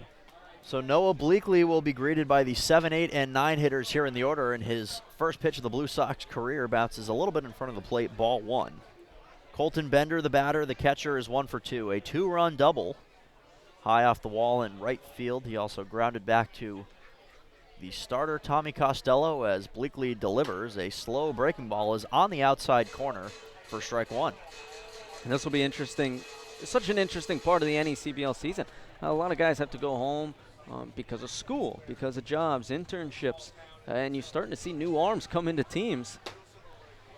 1-1 pitch is cut on and missed. Another slow breaking ball by Bleakley. He's ahead in the count 0-2. And so guys like Bleakley, who are a little bit more fresh out there, can have a great opportunity to make a name for themselves on such a big stage. And Bleakley here making his debut for Valley with only 10 games left in the regular season and a playoff push on the line. 1-2 pitch was fouled back to the backstop by Colton Bender, and it's so important to be able to find these guys, the diamonds in the rough, so to speak. Noah Bleakley coming from Springfield College, which is in Division III, the new MAC, but John Raiola knows his Western Mass baseball scene well, and he saw something in Bleakley he liked. This one's lined down the left field line. That's a fair ball. That'll get to the wall, played off of it by Carter Williams. But cruising into second base with his team-leading double is Colton Bender, his second double of the day, and he is on second base to begin things here in the sixth. Yeah, second double of the day for Bender. Now he's in the double digits for doubles. That's his 10th of the season, and that's just a guy. He's hitting .310 on the year, but when he's heating up, he's one of the harder guys to get out. At one point, led the team in average, and when he's on fire, I mean, he's nearly unstoppable to get out at the plate. One of the best two-strike approaches on the team, and he's able to drive that one down the left field line for his second double of the night. So Austin James will step in on the right side, looking to do something here with Bender on second. The first pitch from Bleakley is on the outside corner for a strike. James, an RBI double for him today. Back-to-back doubles for he and Bender back in the first part of that 5-run inning. And it looked like the Gulls would be able to continue, but the Blue Sox answered with 6 of their own as the 0-1 pitch is a fastball cut on and missed by James, and it's quickly now 0-2. James is just one of those guys also. Like Bellini, I like to compare him to. Just a lot of power in their bats. Maybe not the average that they want on the season so far, but when they make contact, extra bases almost every time. Pitch is on the outside corner for strike 3, so Noah Bleakley responds to the leadoff double from Colton Bender by striking out Austin James looking. First strikeout in the career of Noah Bleakley, and there's one down. That's what you want from Bleakley if you're on the mound, or if you're a Valley Blue Sox fan. I mean, how is he going to respond after facing his first adversity, giving up a leadoff double? A great response from him finding his first strikeout. First pitch of the at-bat to Greg Cavalieri is in for a strike on the outside corner.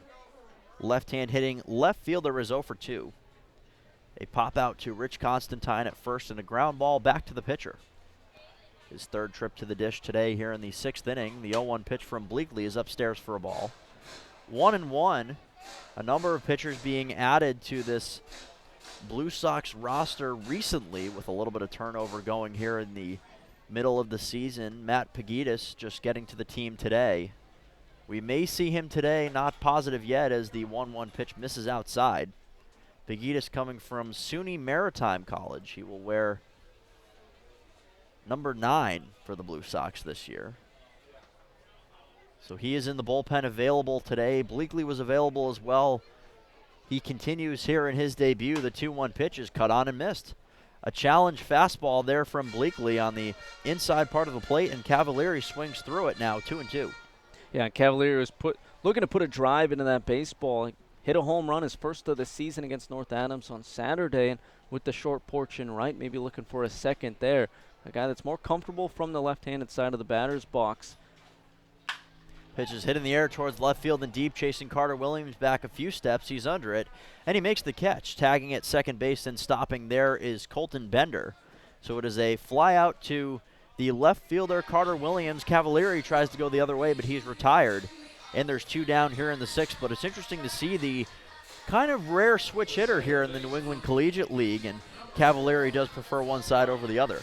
Yeah, I mean, switch hitter, but he is better from the left-handed side, and he's hitting .355 on the season, and he has a home run, but 7 doubles, but he has a lot of speed too, so it just helps for him.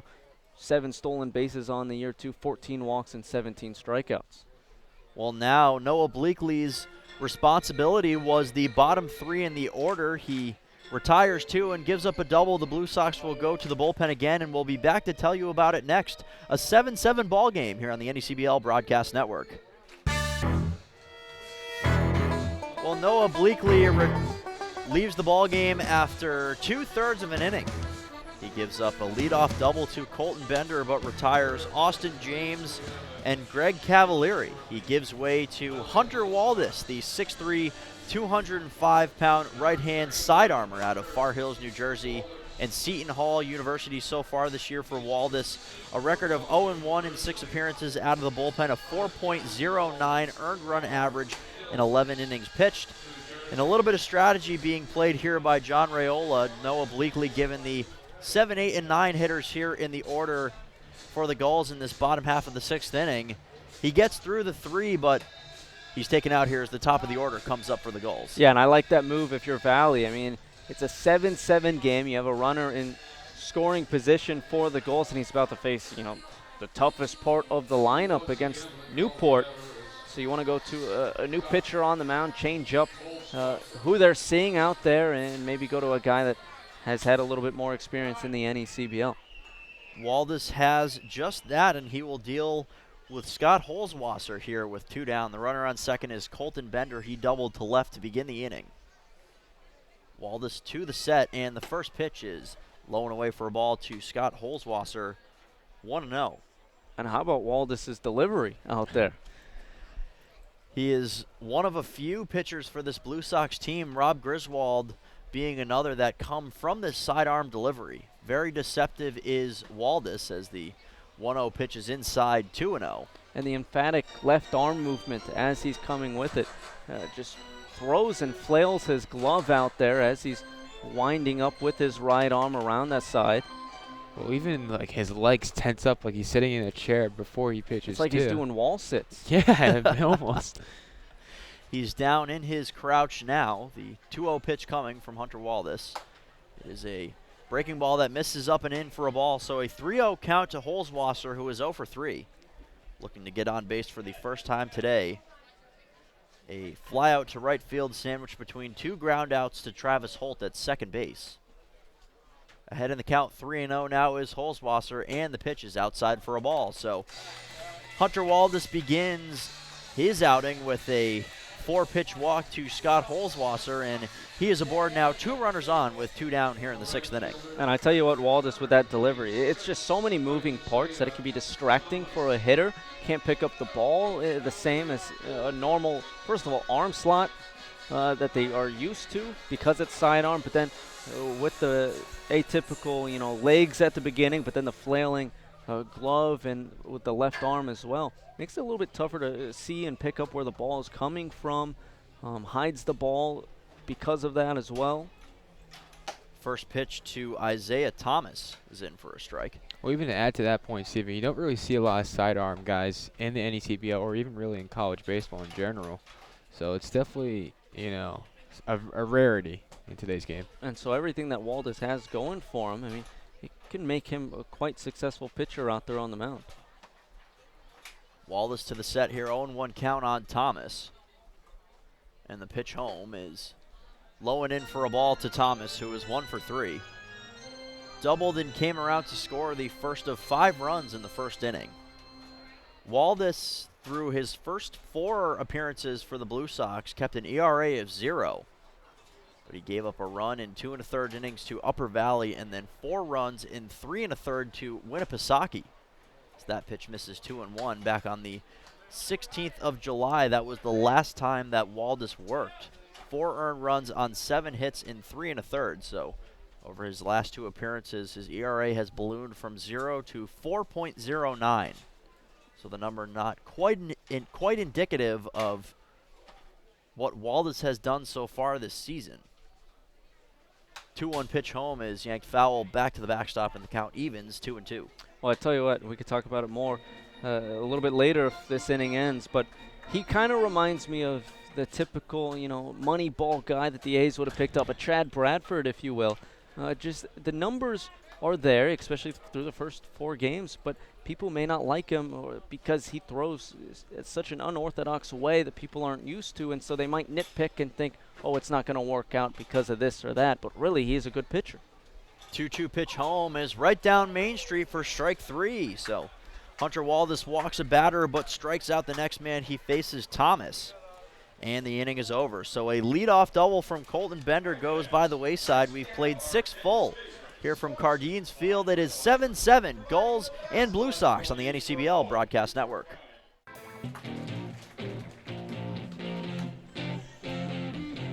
Six inning totals in the ball game for you for the Valley Blue Sox. 7 runs on 7 hits and no errors for the Newport Gulls. 7 runs on 9 hits and 2 errors. We're getting set for the top half of the 7th inning. And to take you home, here's my broadcast partner, Stephen Huff. Thank you, Dan. There's a new pitcher on the mound for Newport. It's the UCLA righty, Mike Townsend. He'll be making his 9th appearance on the mound for the Gulls. He has a 3.18 ERA through 11 and 1/3 innings pitched. He's given up 5 runs, just 4 of them earned off of 12 hits and 4 walks. He has 18 strikeouts through those 11 and 1/3 innings pitched. And we talk about it a lot with Townsend, what you're going to see, that fastball slider combo. He also has a changeup, but and sometimes that slider can be a little bit loopy. He doesn't have a curveball necessarily, but a lot of times slider and curveballs have the same grip, and so if you play with it a little bit, it can come out more like a curveball, but it is a slider most of the time. So fastball, slider from Townsend, and that slider, we've said it before, we'll say it again. You haven't seen it in person, Dan, but Greg Zackerson, the pitching coach for the Gulls, said it is the best slider not only in the NECBL, best slider in college baseball across the nation.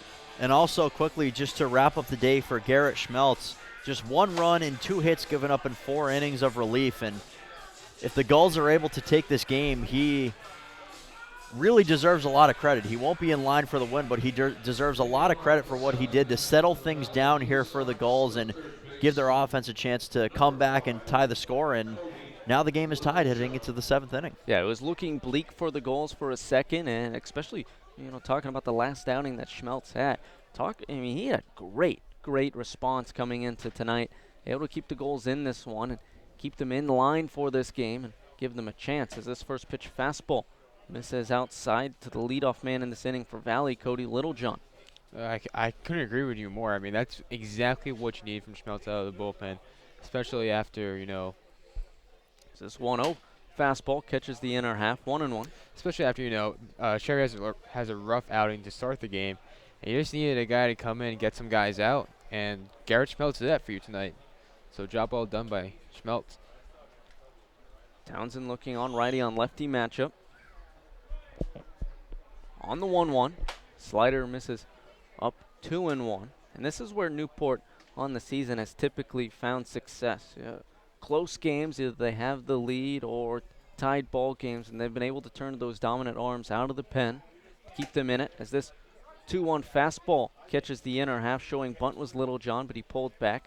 Watching that strike, count out even at 2. But it seems like they're turning to that same recipe for success here tonight. Looking for Townsend to keep them in it here. This 2-2 offering. Slider's going to be grounded over to Holzwasser at second. He dives, throws to first in time for out number 1. What a play down there at second base by Scott Holzwasser. He had an error earlier in the game, but showing his sure-handedness defensively, making that play, beating Cody Littlejohn by a step as you see the replay for the viewers on the video side of the NECBL Broadcast Network. Didn't beat him by much, but he was able to beat him. A heck of a play. I think I say this every single game because he makes a Dustin Pedroia-esque play, but he's just like Dustin Pedroia. That play shows it right there. It's his first offering to Richardson, who shows bunt, pulls it back, but it's a fastball on the outer edge for strike 1. Holzwasser is the Southern Division starter at second base this Sunday in the All-Star game, and it's not just for his hitting. He's hitting above 300 at 337 coming into tonight and has 7 doubles and 3 home runs as this one's popped up to Holzwasser, who's backtracking in the right, and he's there for out number 2. But Holzwasser has an excellent glove over there at second. I asked him about it, and he's told me, my coach always said, defense never slumps, and so sometimes the bat can, and he's had, every now and then a game that hasn't gone his way at the plate. Not very often, but it happens. It happens with everyone, but that's why he puts so much effort into his glove, because there's no excuse for an off day on the dirt over there at second or whatever position. Defense never slumps. I do like that. I like that a lot. Now this lineup flips over for the Blue Sox and Joe Lamuccio. First pitch fastball on the inner half, 0-1. Yeah, I think we got to get that on a poster somewhere and hang it up. But it's so true. Even if you're not hitting the ball well, you can make a play in the infield, outfield, and they can turn everything around. Now this 0-1 fastball misses low and away. Yeah, it can change the momentum. Even if you're struggling at the plate, just that spark can change how you're thinking in your head and can help you find success at the plate. Now Bender setting up inside on the 1-1 fastball. It's going to be chopped over the head of Townsend at the mound. Holzwasser with it, throws to first in time for out number 3. So 3 up 3 down for the Blue Sox. All outs over to the glove of Holzwasser. It's stretch time here in Newport. Still tied at 7 here on the NECBL Broadcast Network.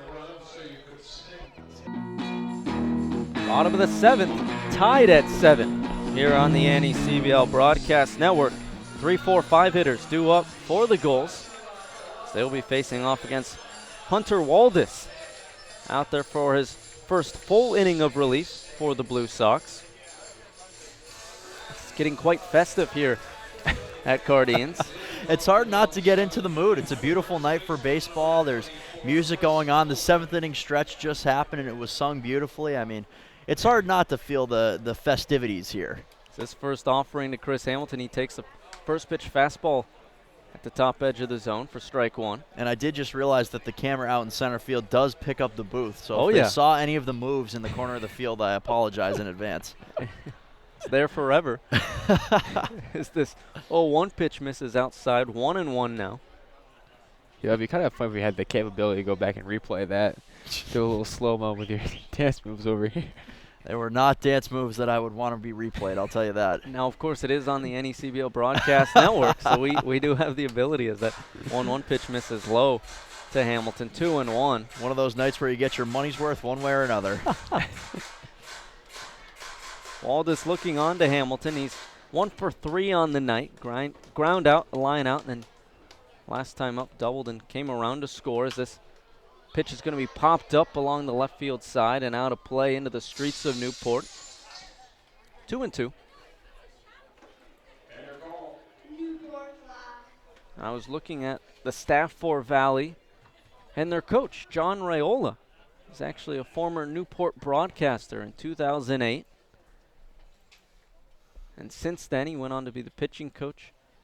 And he's coach at Keene, Sanford, and now he's in his 5th year as the coach of the Blue Sox, of course, 2-time champ as well. He's a well-traveled man within the NECBL, but he grew up in the Newport area, played his Legion ball here, his high school ball here. He is very familiar here with Cardines Field. Pitch missed up to Hamilton on the 3-2. He's going to pop into left field. Chasing it is Little John from third, and it's going to go out of play, so count remains full.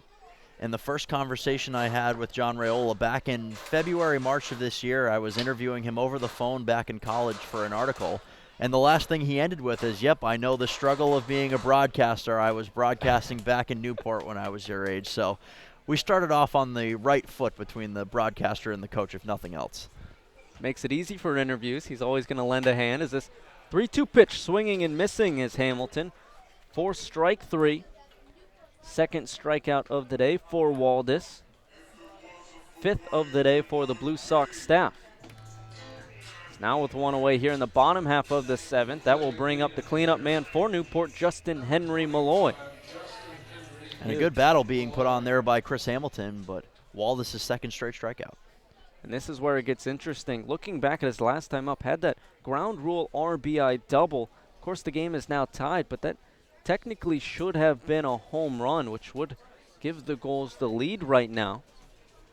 But it was given just a ground rule double off the leaves there in that left center gap off the top of the wall as that first pitch breaks beneath the zone. 1-0. But that just comes with the territory here at Newport. I mean, it's such a finicky rule that sometimes can go unnoticed and is an easy one to forget about. It's relying completely on the judgment and the eyesight of the umpire, and if you lose the ball for a split second, no matter where it is in the air, you may not see it happen. Now this 1-0 offering to Malloy catches the corner, or the edge, on the outer half. Yeah, and I mean, it's easy for us up here to tell what's going on the field because we have replay and stuff, but the umpires don't, and they, as you said, if you miss one little thing, it can change everything. So now Waldis looking on. Of course, we had the benefit of replay, seeing the leaves fall as this 1-1 to Malloy fastball runs inside, 2-1. But you're right. I mean, both of you, if you don't see the leaves falling, real time, you're not going to know it hit the trees necessarily. And so it could just be a double instead of a home run. Well, to be quite honest with you, I don't even think I saw the leaves fall at first because it's so far out from where we are. And it just having the screen to the right of us and to the left of us makes it so much easier for us to call a game. As you can see right here, we have a screen right here and another TV over there that we can see the replays that come up during the broadcast. Now Waldis on the 2-1, another fastball over the heart of the plate. Malloy thought about but held back. 2-2. And we also get shots like that too of our friends on the top of the roof. If you're just listening with us here on the NECBL Broadcast Network, there are fans, per usual, on top of the warehouse there along the right field foul line. Now Waldis on the 2-2, off speed, catching. Malloy swinging at a pitch that broke out side of the zone for strike 3. Third strikeout of the day for Waldis, third in a row. And he took something off of that breaking ball. It didn't have the normal velocity that we see from the off-speed pitch from Hunter Waldis, and Justin Henry Malloy was way ahead of that one. A good pitch there on the outside half by Hunter Waldis to pick up the strikeout. And I tell you what, when Valley brought in Bleakley just to face 3 batters and get 2 outs, and then they made the change to Waldis, a lot of fans initially might have been thinking, why would they make that move? Now it looks like a fantastic move, as showing bunt is Hudson Askin and pulling back as that pitch went back to the backstop. 1-0. But now it looks like a fantastic move. After the leadoff walk that Waldis gave up, 3 straight strikeouts, and it's worked out in the Blue Sox favor. And I'm going to be honest with you guys, I was one of those skeptical people too when they did it. And now I see why they did it exactly, because of what he's done here so far. Now the 1-0. Fastball, Haskins swinging and missing at a pitch on the outer half, 1-1. And something I noticed about Waldis in that last at-bat was how slow his breaking ball breaks into the zone. You expect from a sidearm guy for it to come in a lot faster, but his breaking ball really just slows down in there. And with the delivery that he has, it's still so deceptive and hard to pick up as this 1-1 pitch. Haskin fouls it off down the right field line and out of play, 1-2. So those 3 straight strikeouts, you saw a lot of the Newport batters just fooled out there, and I think part of it is because of that delivery. Oh, I think that's absolutely the case. It's just an extra little wrinkle in the pitcher-hitter relationship there. Not only are you trying to track the ball, but now you're tracking it from a different location than you're used to, and by the time you see that slow breaking ball, it's usually too late. Now Waldis looking on out of the stretch. He's in his crouch on the 1-2. Breaking ball, catching Haskins, swinging and missing for strike 3. 4 straight strikeouts as Waldis strikes out the side here in the 7th, heading into the 8th. Still tied at 7 here on the NECBL Broadcast Network. Fans, Top of the 8th, 7-7. Stephen Huff alongside Dan Ball, the voice of the Valley Blue Sox, and Nick Bello, the field reporter of the Newport Gulls, as it will be Mike Townsend out there for his 2nd inning of work for the Gulls, facing off against the 2-3-4 hitters for the Blue Sox. Townsend looking on to Carter Williams. Righty on lefty matchup. First pitch fastball popped back into the screen, 0-1. Williams on the night, 1 for 3 with the walk and a grand slam to his name.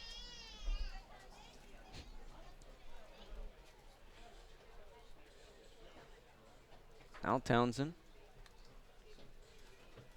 on the 0-1, another fastball. Williams late as he pops this one back up to the screen, 0-2. Relatively quiet day for Williams other than that grand slam. He got that first pitch to drive, but since then a little bit of trouble squaring up pitches.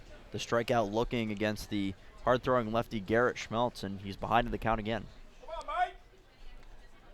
Now Townsend looking on out of the stretch, working from the first base side of the rubber.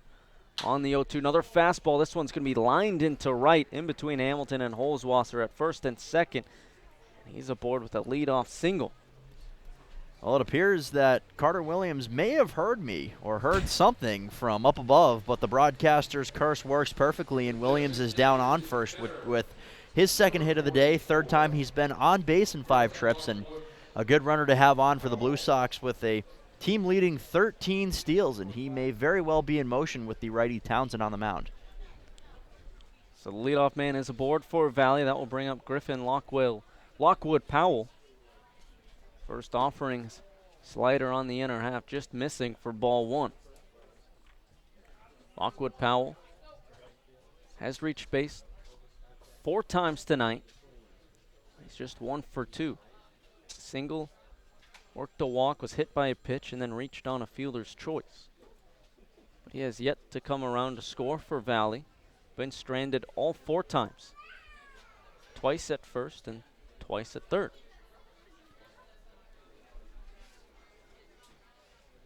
Righty on righty matchup for Townsend.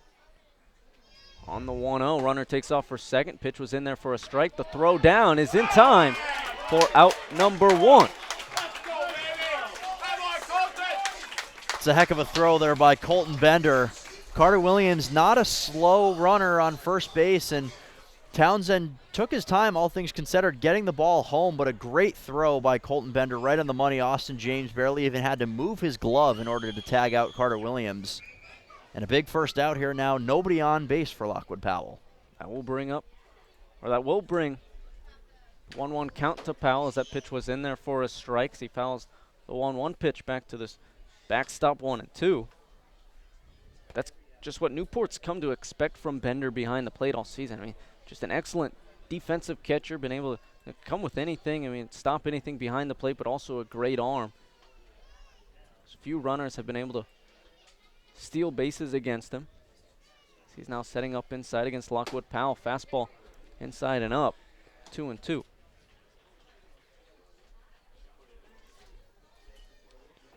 And that would have been a huge base runner for the Blue Sox. That would have given them a runner in scoring position with no outs and a tie ball game. That could have given them the winning run.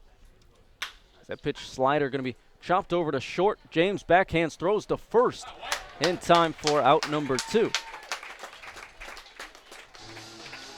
Right on the money there from Austin James. He knew that Lockwood Powell wasn't the fastest runner, so he took his time there, was able to set his feet and throw a strong one over to first base and Chris Hamilton. So a nice play, 6-3.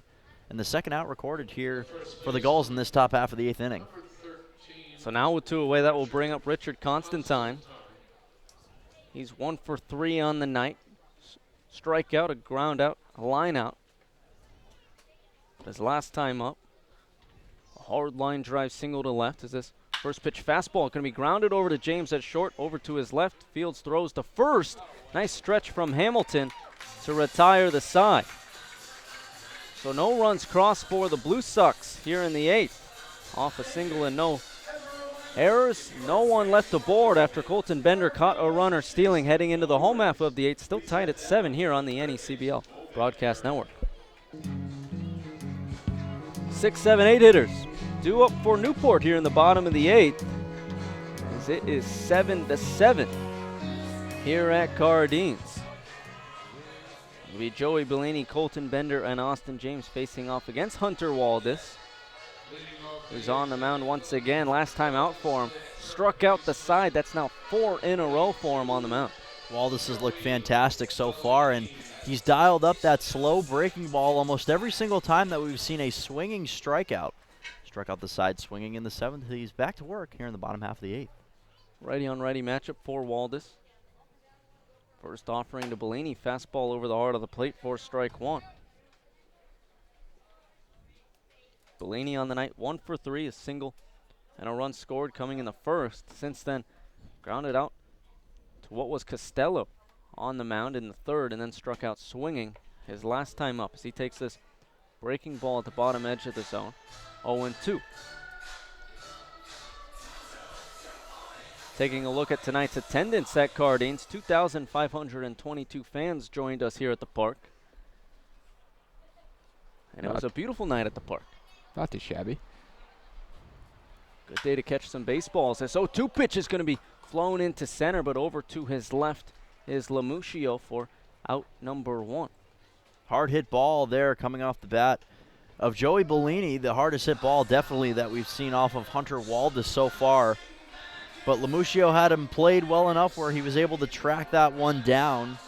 It's nothing more than a loud out in the book there from Joey Bellini. And now Colton Bender, who is already sitting on a 2 for 3 day, has a chance to do more damage here against the right-hander.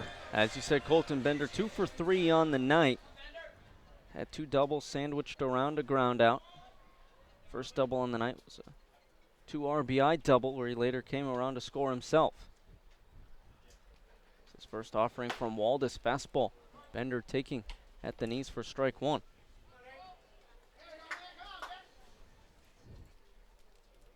That last double for Bender was his 10th of the season, as we mentioned earlier. He does lead the goals in doubles. It's another righty-on-righty matchup for Waldis on the mound. Takes a step off to gather himself.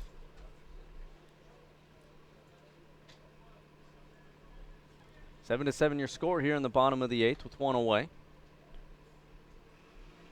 On the 0-1, another fastball going to be chopped over to the second base side. Holt with it, throws to first in time for out number 2. That one a little softer than the first one that we saw in this inning here from Joey Bellini, and not the contact that we're used to seeing in this game from Colton Bender, but a nice job there by Travis Holt. The ball took a little bit of a high hop on him, but he kind of hopped in the air with it to make sure that he was able to corral that ball and throw on to first. So 2 more quick outs here in the 8th inning for Waldis. So with 2 away, that's now 6 in a row retired for Waldis, and that will bring up Austin James. Another righty-on-righty matchup for Waldis. He squats down and delivers first pitch fastball that misses low for ball 1.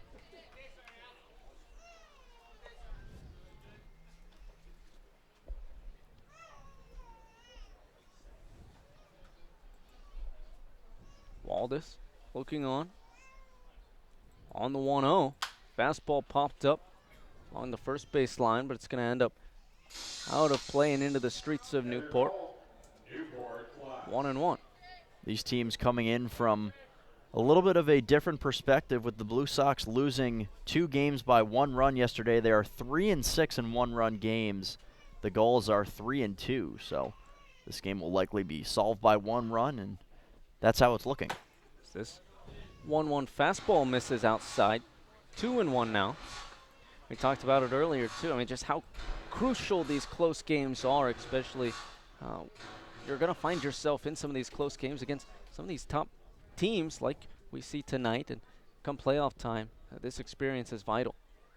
Now this 2-1 pitch lined back into the screen, look to tip the helmet of Monastra, 2-2.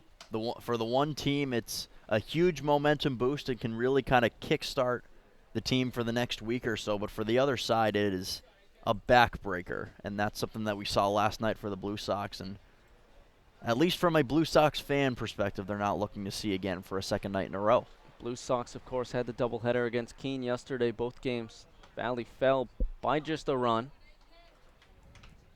And the night before that was against Mystic, where they ended up tying the Schooners. So they've had their fair share of close games as of late. This 2-2 offering runs inside on James, and it will hit him, so he's going to take his free base after wearing one, and that will bring up the 9-hole hitter Greg Cavalieri with a runner on first and 2 away. And that slow breaking ball this time for Waldis wasn't on the outside part of the plate like we had seen in a few of those strikeouts last inning. This time it ran inside, and Austin James didn't even need to duck out of the way. He just kind of turned his head a little bit. The ball glanced off of him, the slow breaking ball not doing much damage, and now he's aboard on first. So Cavalieri now due up for the Gulls. 0 for 3 on the night, but did come in to tonight's matchup, leading the team in average. It's his first offering. Fastball on the outer half for strike 1. This is the first righty-lefty matchup for Waldis this inning. So Waldis looks on. 2 away with the runner on first for the Gulls. This 0-1 pitch over the heart of the plate for strike 2. Now Cavalieri finding himself down in this count. This isn't where he wants to be. Gonna have to battle back against Waldis. Waldis out of the stretch, working from the first base side of the rubber. There's an 0-2 pitch. Runner takes off for second. It's going to be grounded foul along the third base side. Count remains. It looked like the Gulls may have had 0-2 2 outs hit and run situation on. I think they absolutely did, and I don't mind that with your number 9 hitter up. He's 0 for 3, but coming in hitting .355 on the season. I mean, why not with 2 strikes? You got a decently speedy runner in James. Try to get something going here with the 2-strike count. Now Waldis looking on the 0-2 once again. Cavalieri swinging and missing for strike 3. 5th strikeout of the day for Wallace, and that will end things here in the 8th. No runs crossed for the Gulls off of no hits and no errors as they leave one stranded after James was hit by a pitch. Heading into the 9th, it is still 7-7 here on the NECBL Broadcast Network. It's 7-7. Stephen Huff alongside the voice of the Valley Blue Sox, Dan Ball, and Nick Bello, the field reporter of the Newport Gulls. And Nick, since you're with us, I'm going to send it your way. Fill us in on what's happening around the NECBL here tonight. Thank you, Stephen. 3 games have ended and 3 games are still going on. So the games that have ended are Sanford defeating Mystic 9-6. Upper Valley defeated Winnipesaukee 11-6. And Danbury just edged out Ocean State 7-6. Top 8 right now, Keene North Adams, Keene up 5-4.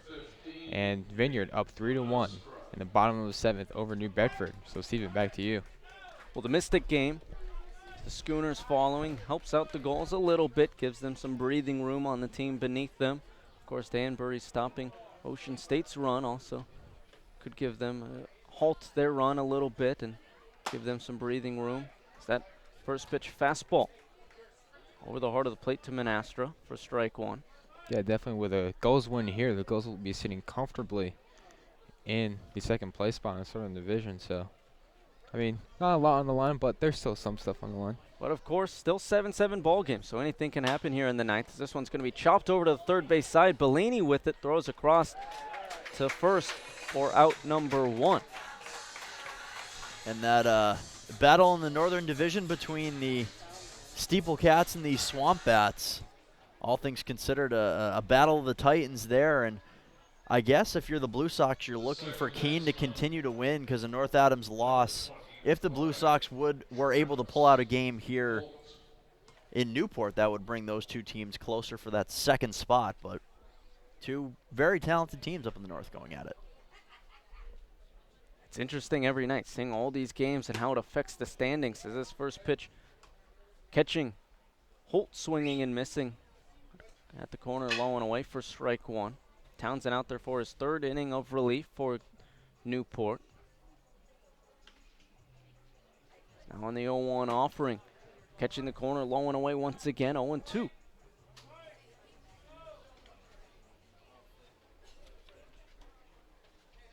Holt on the night. Singleton later came around to score in the 2nd. Zork to walk, was hit by a pitch, and the only time he didn't reach base safely was pop out to Scott Holzwasser in the 5th. As this 0-2 sliders gonna miss everything and go all the way back to the backstop, 1-2. And from my eye in the sky and broadcast partner Jake Graziano, there's no action in the Blue Sox bullpen, so it looks like Hunter Waldis will continue his relief. He's gone now 2 1/3 innings, and he will be responsible at least to begin the 9th inning for the Blue Sox. So if you're watching with us here on the NECBL Broadcast Network, see Carson Rudd and Jordan Marks warming up for Newport. It's a shared bullpen down there in left field, but no one is warming up, obviously, with the 2 slots taken. No one warming up for Valley as that 0-2 fastball misses up for ball 1.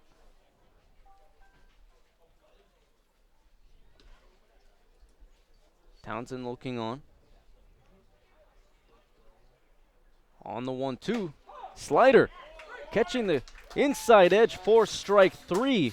Holt couldn't do anything but watch, as that is the first strikeout of the day for Townsend, 4th of the day for the Newport staff. And there's 2 away here in the top of the 9th. And he really figured out that slider there. The first one went back to the backstop. He wasn't able to control it, but a perfectly spotted breaking ball there from Townsend. Nothing that the right-hander Holt can do with that one. Now 2 away, that will bring up Colin Matthews. First offering to Matthews. Pitch misses low for ball 1. He's 1 for 3 on the night.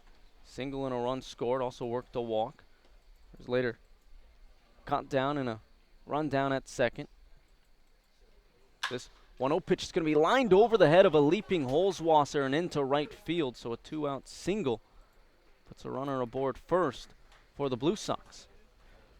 Hard hit ball there from Colin Matthews, his 2nd hit of the day, and first since his first at bat of that crazy 2nd inning, but an inside out swing lining that one the other way. A great piece of hitting there from the right fielder for the Blue Sox, putting himself on base. He's also a speedy runner, so we may get to see the arm of Colton Bender again as Matthews comes into the game with 8 stolen bases. He's 0 for 1 in steals today, but he may be going with the tie on the line. 7-7 your score here in the top of the ninth. This first pitch fouled off down the third base line to Cody Littlejohn, 0-1. Of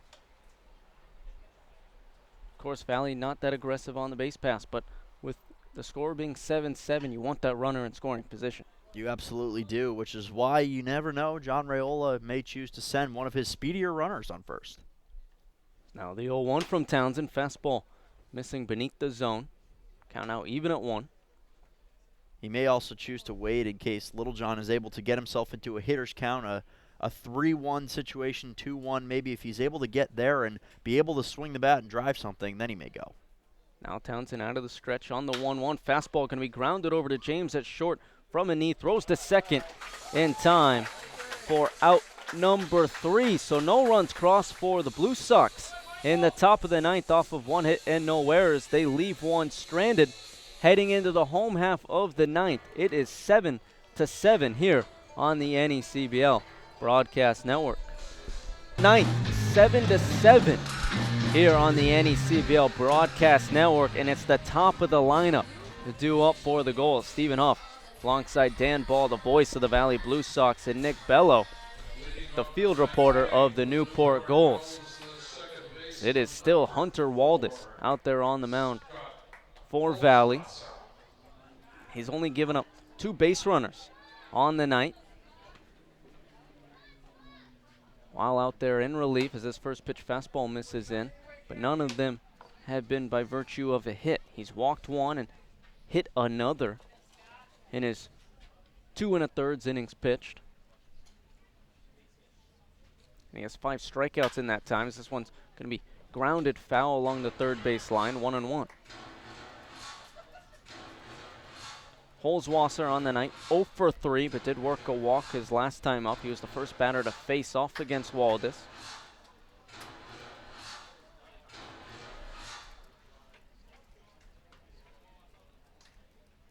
Waldis looking on the 1-1, runs inside, 2-1.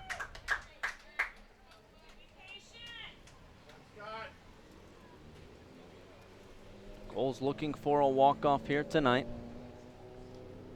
Yeah, we've seen it multiple times here at Cardines this year. Now this pitch, fastball up, catching the top edge of the zone, 2-2. So now you got to look out for that slow breaking ball. Again, we saw it nick off of Austin James last inning, but he was also able to put a number of hitters away with it. So if he's able to locate it on the outer half, that's where he's looking for. Now this 2-2 fastball misses up, count now full. But I do think, we have to be seeing it soon. He went with the fastball, elevated the height of Holzwasser's eyes there, but wouldn't be surprised to see if he does come with it either this pitch or maybe in some at-bats soon. It takes confidence to go with a breaking ball on a 3-2 count, but it has been his best pitch so far. Now the 3-2 offering, runs inside on Holzwasser. It was not the breaking ball, and it does not work out for him. So with the tie ball game at 7 in the bottom of the ninth, Waldis walks the leadoff man for the Gulls, and that will bring up Isaiah Thomas. And that's the second walk that Waldis has given up. He walked the first batter of his outing back in the 6th inning, and it was Scott Holzwasser. So his second walk in the second straight time that Holzwasser has been put on first with the base on ball, and now he is on first with Isaiah Thomas stepping up. It's a righty-on-righty matchup for Waldis. Holzwasser the winning run on first. Thomas showing bunt at the plate. They throw over to first. Holzwasser back in time. With Thomas showing bunt, Littlejohn at third was cheating in a little bit, running in on the grass. Middle infield playing double play depth for the Blue Sox. Now they're all charging in as this one's going to be bunted down the first base line. Giving charge is the first baseman and pitcher. And Constantine took it and flipped to Holt covering second for out number 1, and there looks to be an injured Blue Sox over there. And it looks like it's going to be the pitcher, Hunter Waldis. He's going for that leg, the left leg. It was an awkward play on the bunt as both he and Richard Constantine were going for it. If you're watching on the video broadcast, you can see that Waldis slipped on the turf as he was trying to stop and get out of the way of Richard Constantine. He slipped on the grass, and it looked like he hurt his left leg in some capacity, so he is now up and walking around. He has a pretty solid limp going on here, but he is trying to stretch out. It remains to be seen whether or not he will stay in the ball game. The Blue Sox bullpen is shown on the screen there, so Corey Bell will start to get loose. Hunter Waldis is going to try it out here to see if that leg is good to go, but a scary moment nonetheless here for the reliever for the Blue Sox. Yeah, I mean, you hope he's okay. He's walking with a little bit more authority out there, and he's standing on top of the mound now. He's going to throw maybe a pitch over the heart of the plate just to see if he can, with the leg strength, see if he can keep going. He's stretching his knee out there, stretching that leg. You hope he's okay. He's throwing a couple. It looks to be all right, at least the pitches, but just the health of the player-wise, you hope no damage is done for him. Yeah, he looked to grab that hamstring after that play, but it's always those scary injuries that you see when you don't make contact with anybody, you just go down like that. But he looks fine right now, so we'll keep an eye on it. Between every pitch, he does bring his knee and leg up, just keeping stretching a little bit. And you worry about this. Sometimes guys throw some of these warm-up pitches and say they're okay, but then full speed, it can be a different thing. Now, he does say he's okay, and it seems like he's okay. And he didn't seem to be laboring out there in those warm-up pitches. So yeah, you didn't really see any grimaces either from him. So he seems to be okay. So he will be out there on the mound to finish this off, seemingly for Valley. One out here in the bottom of the ninth, tied at 7 with a runner on second for the Gulls. It is Chris Hamilton at the plate for Newport. Southern Division All-Star Reserve for the Gulls. Waldis looking on righty on lefty matchup. For the pitch, watches Holzwasser back to second.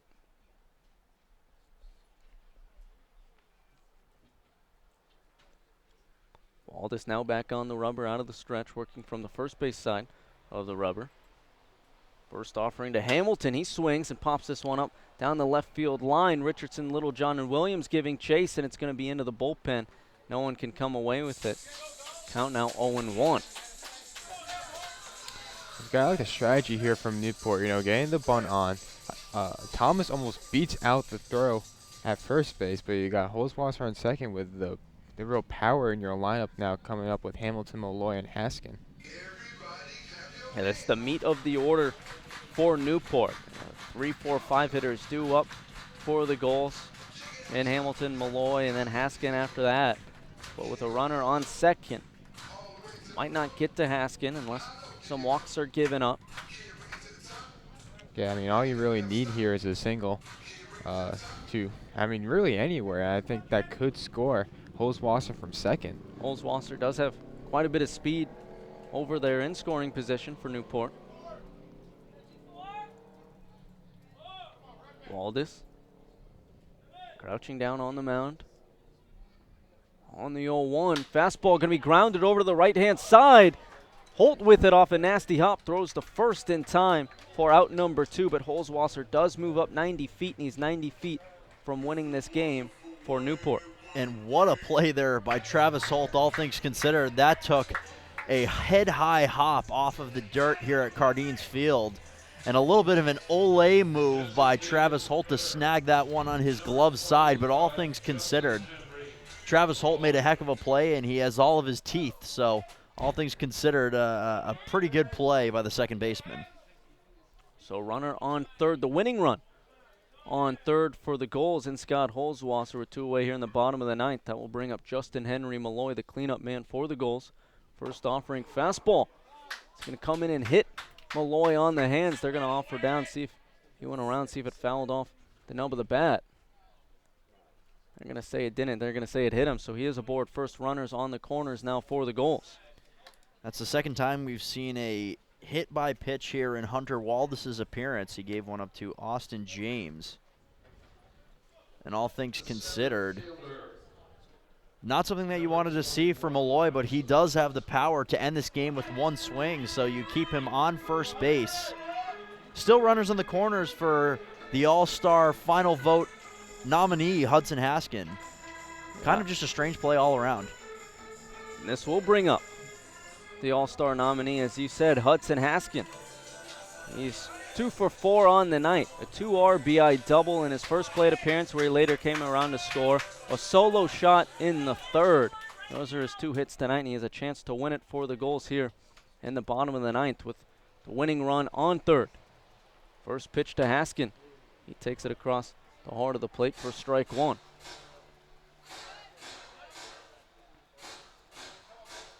Runners on first and third for Newport with 2 away. The only runner that matters is Scott Holzwasser, 90 feet from scoring. Righty on righty matchup for Waldis. Haskin calls time at the plate.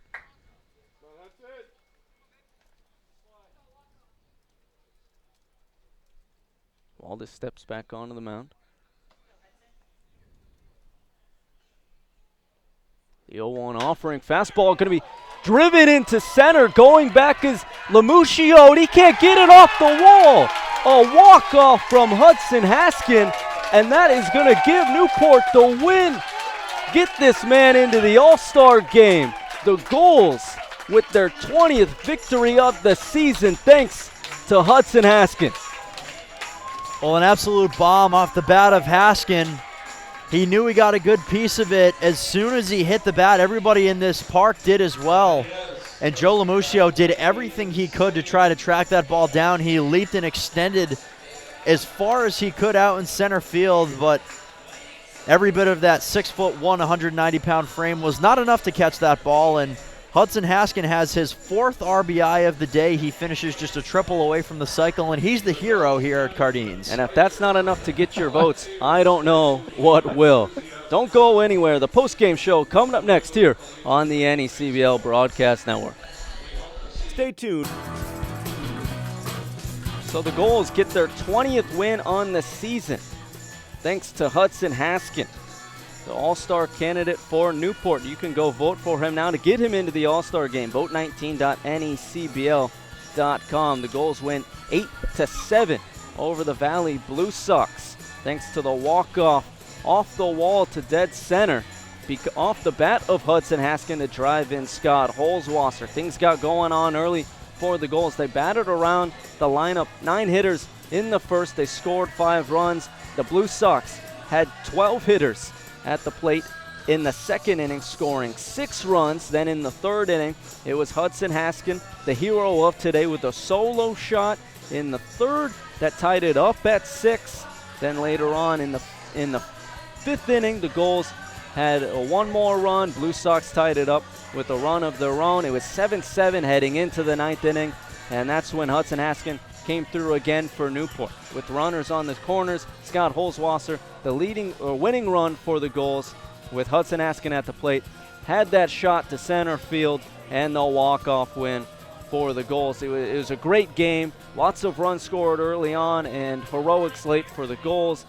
And it was a fun one to watch. Absolutely was a great one to watch and a great one to call here from Cardines Field. And 2 teams that really have strong offenses here. I mean, 1 through 9, everybody in the lineup between the Gulls and Blue Sox was able to at least do something positive here in today's game. It shows from the 8-7 final.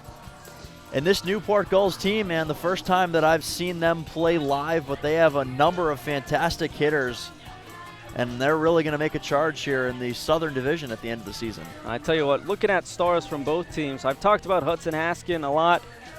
Carter Williams, though, that grand slam, I mean, that was an absolute shot. You knew it right off the bat. You absolutely did. I mean, that one was gone. He knew it. Everybody in the park knew it. Not to mention that the little cutout in right center field. It's not the worst thing to have as a right-hand hitter when you run into a good pitch there. But Williams showed the true power that he has, and it was impressive. It's kind of surprising it took this long for him to get his first home run of the season, but it made a difference. It was the big blow in this game.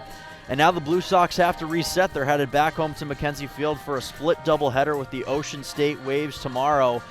it's a marathon down to that final day of the year, August 1st, and they're going to be right in it till the end. Another tough one-run loss for the Blue Sox, but there's so much talent on the team and still time left for them to bounce back and make the playoffs. So Blue Sox fall to 18-16-1 on the season, while the Gulls climb to 20-15. I'm going to let Dan Ball off the hook, though. I know you got a long bus ride back, so thank you for joining us. It's always a pleasure doing a call with you. Gentlemen, it was a pleasure. Thanks for having me and making me feel at home, and best of luck to you guys and the Gulls for the rest of the season. Well, thank you. We appreciate it. We hope to see you soon.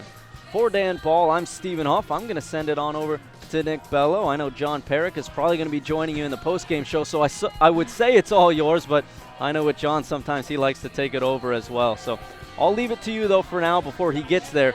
You can run with it. You can recap this game. You could take a look around the league. Nick, do whatever you want before John gets here. Thank you, Stephen. The Gulls walking off again for a third straight time this season as Hudson Haskin. People, I'm not sure what more this guy has to do for you people to vote for him. So go out to NECBL, to whatever the website is, and vote for Hudson Haskin. I mean, the guy just won a game for you, John Perrick. So I mean, everybody should go vote, right? No, you're absolutely right. And if he didn't get hurt, I honestly believe he would be fighting for a starting spot. Because Hudson Haskin tonight, you saw it with the home run. You saw it in the clutch with that walk-off. Boy, he's a special player. As you can see it popping up on your screen right now, go vote for Hudson Haskin at vote19.necbl.com. All right, John, let's wrap up. Let's recap this game right here. So you got a lot happening in the first inning as the Gulls tack on 5 runs. And then, they kind of struggled towards the end. They struggled on the mound, too, in the second inning with Justin Cherry giving up 6 runs. But he was able to get out of it, and Schmeltz and Townsend come in to minimize the damage. But, I mean, let's just keep talking about Hudson Haskin here. A double in the first, a home run, and then, of course, the RBI to win the game here. So, John, who's your player of the game? I can take a guess at who it's going to be, but who's your player of the game? Well, it's definitely Hudson Haskin. Of course, we're going to hear more from him afterward, I assume. But really, I think, of course, Justin Cherry, easy first inning for the most part, regardless of that single. But the second inning, of course, there were a few plays that didn't go his way in the field, and the grand slam. Tough night for Cherry, of course, coming off of a 7-inning effort on his last time out, but tonight it was not his night. However, Newport got good relief out of the pen, something which I've said it many times, I believe is a crucial part to championship baseball, and Newport got that tonight. And, of course, that late inning heroics by Hudson Haskin, who is my player of the game, and Newport can walk off and enjoy a nice victory. So we're going to send it down to Stephen Huff right now, who I would assume has Hudson Haskin as our player of the game. Stephen, take it away. I'm with tonight's player of the game, the Gulls All-Star nominee. I'm Stephen Huff with Hudson Haskin. Vote Haskin all the way. And, of course, you went off tonight at the perfect time. People are trying to get your vote in. People have been voting all night. You had 2 RBI double to start things off. You had the solo shot, and then you had the walk-off win. Everything was going right for you. Yeah, for sure. I was seeing the ball well tonight, just trying to help the team win, so I was glad to be able to do that. Talk about that walk-off hit for you. What were you seeing at the plate? And then, of course, you hit the bomb off the wall. Yeah, that pitcher was pretty good. He was submarine, kind of 3/4.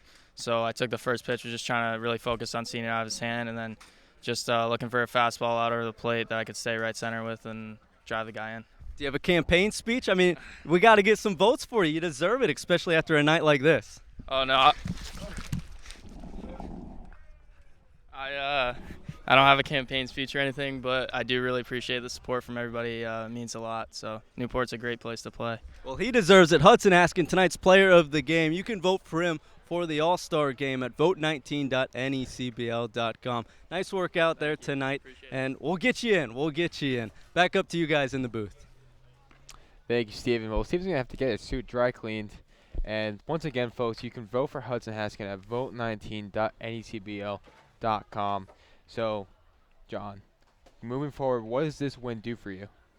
Well, I've said it many times. This win overall, it kind of completes the package.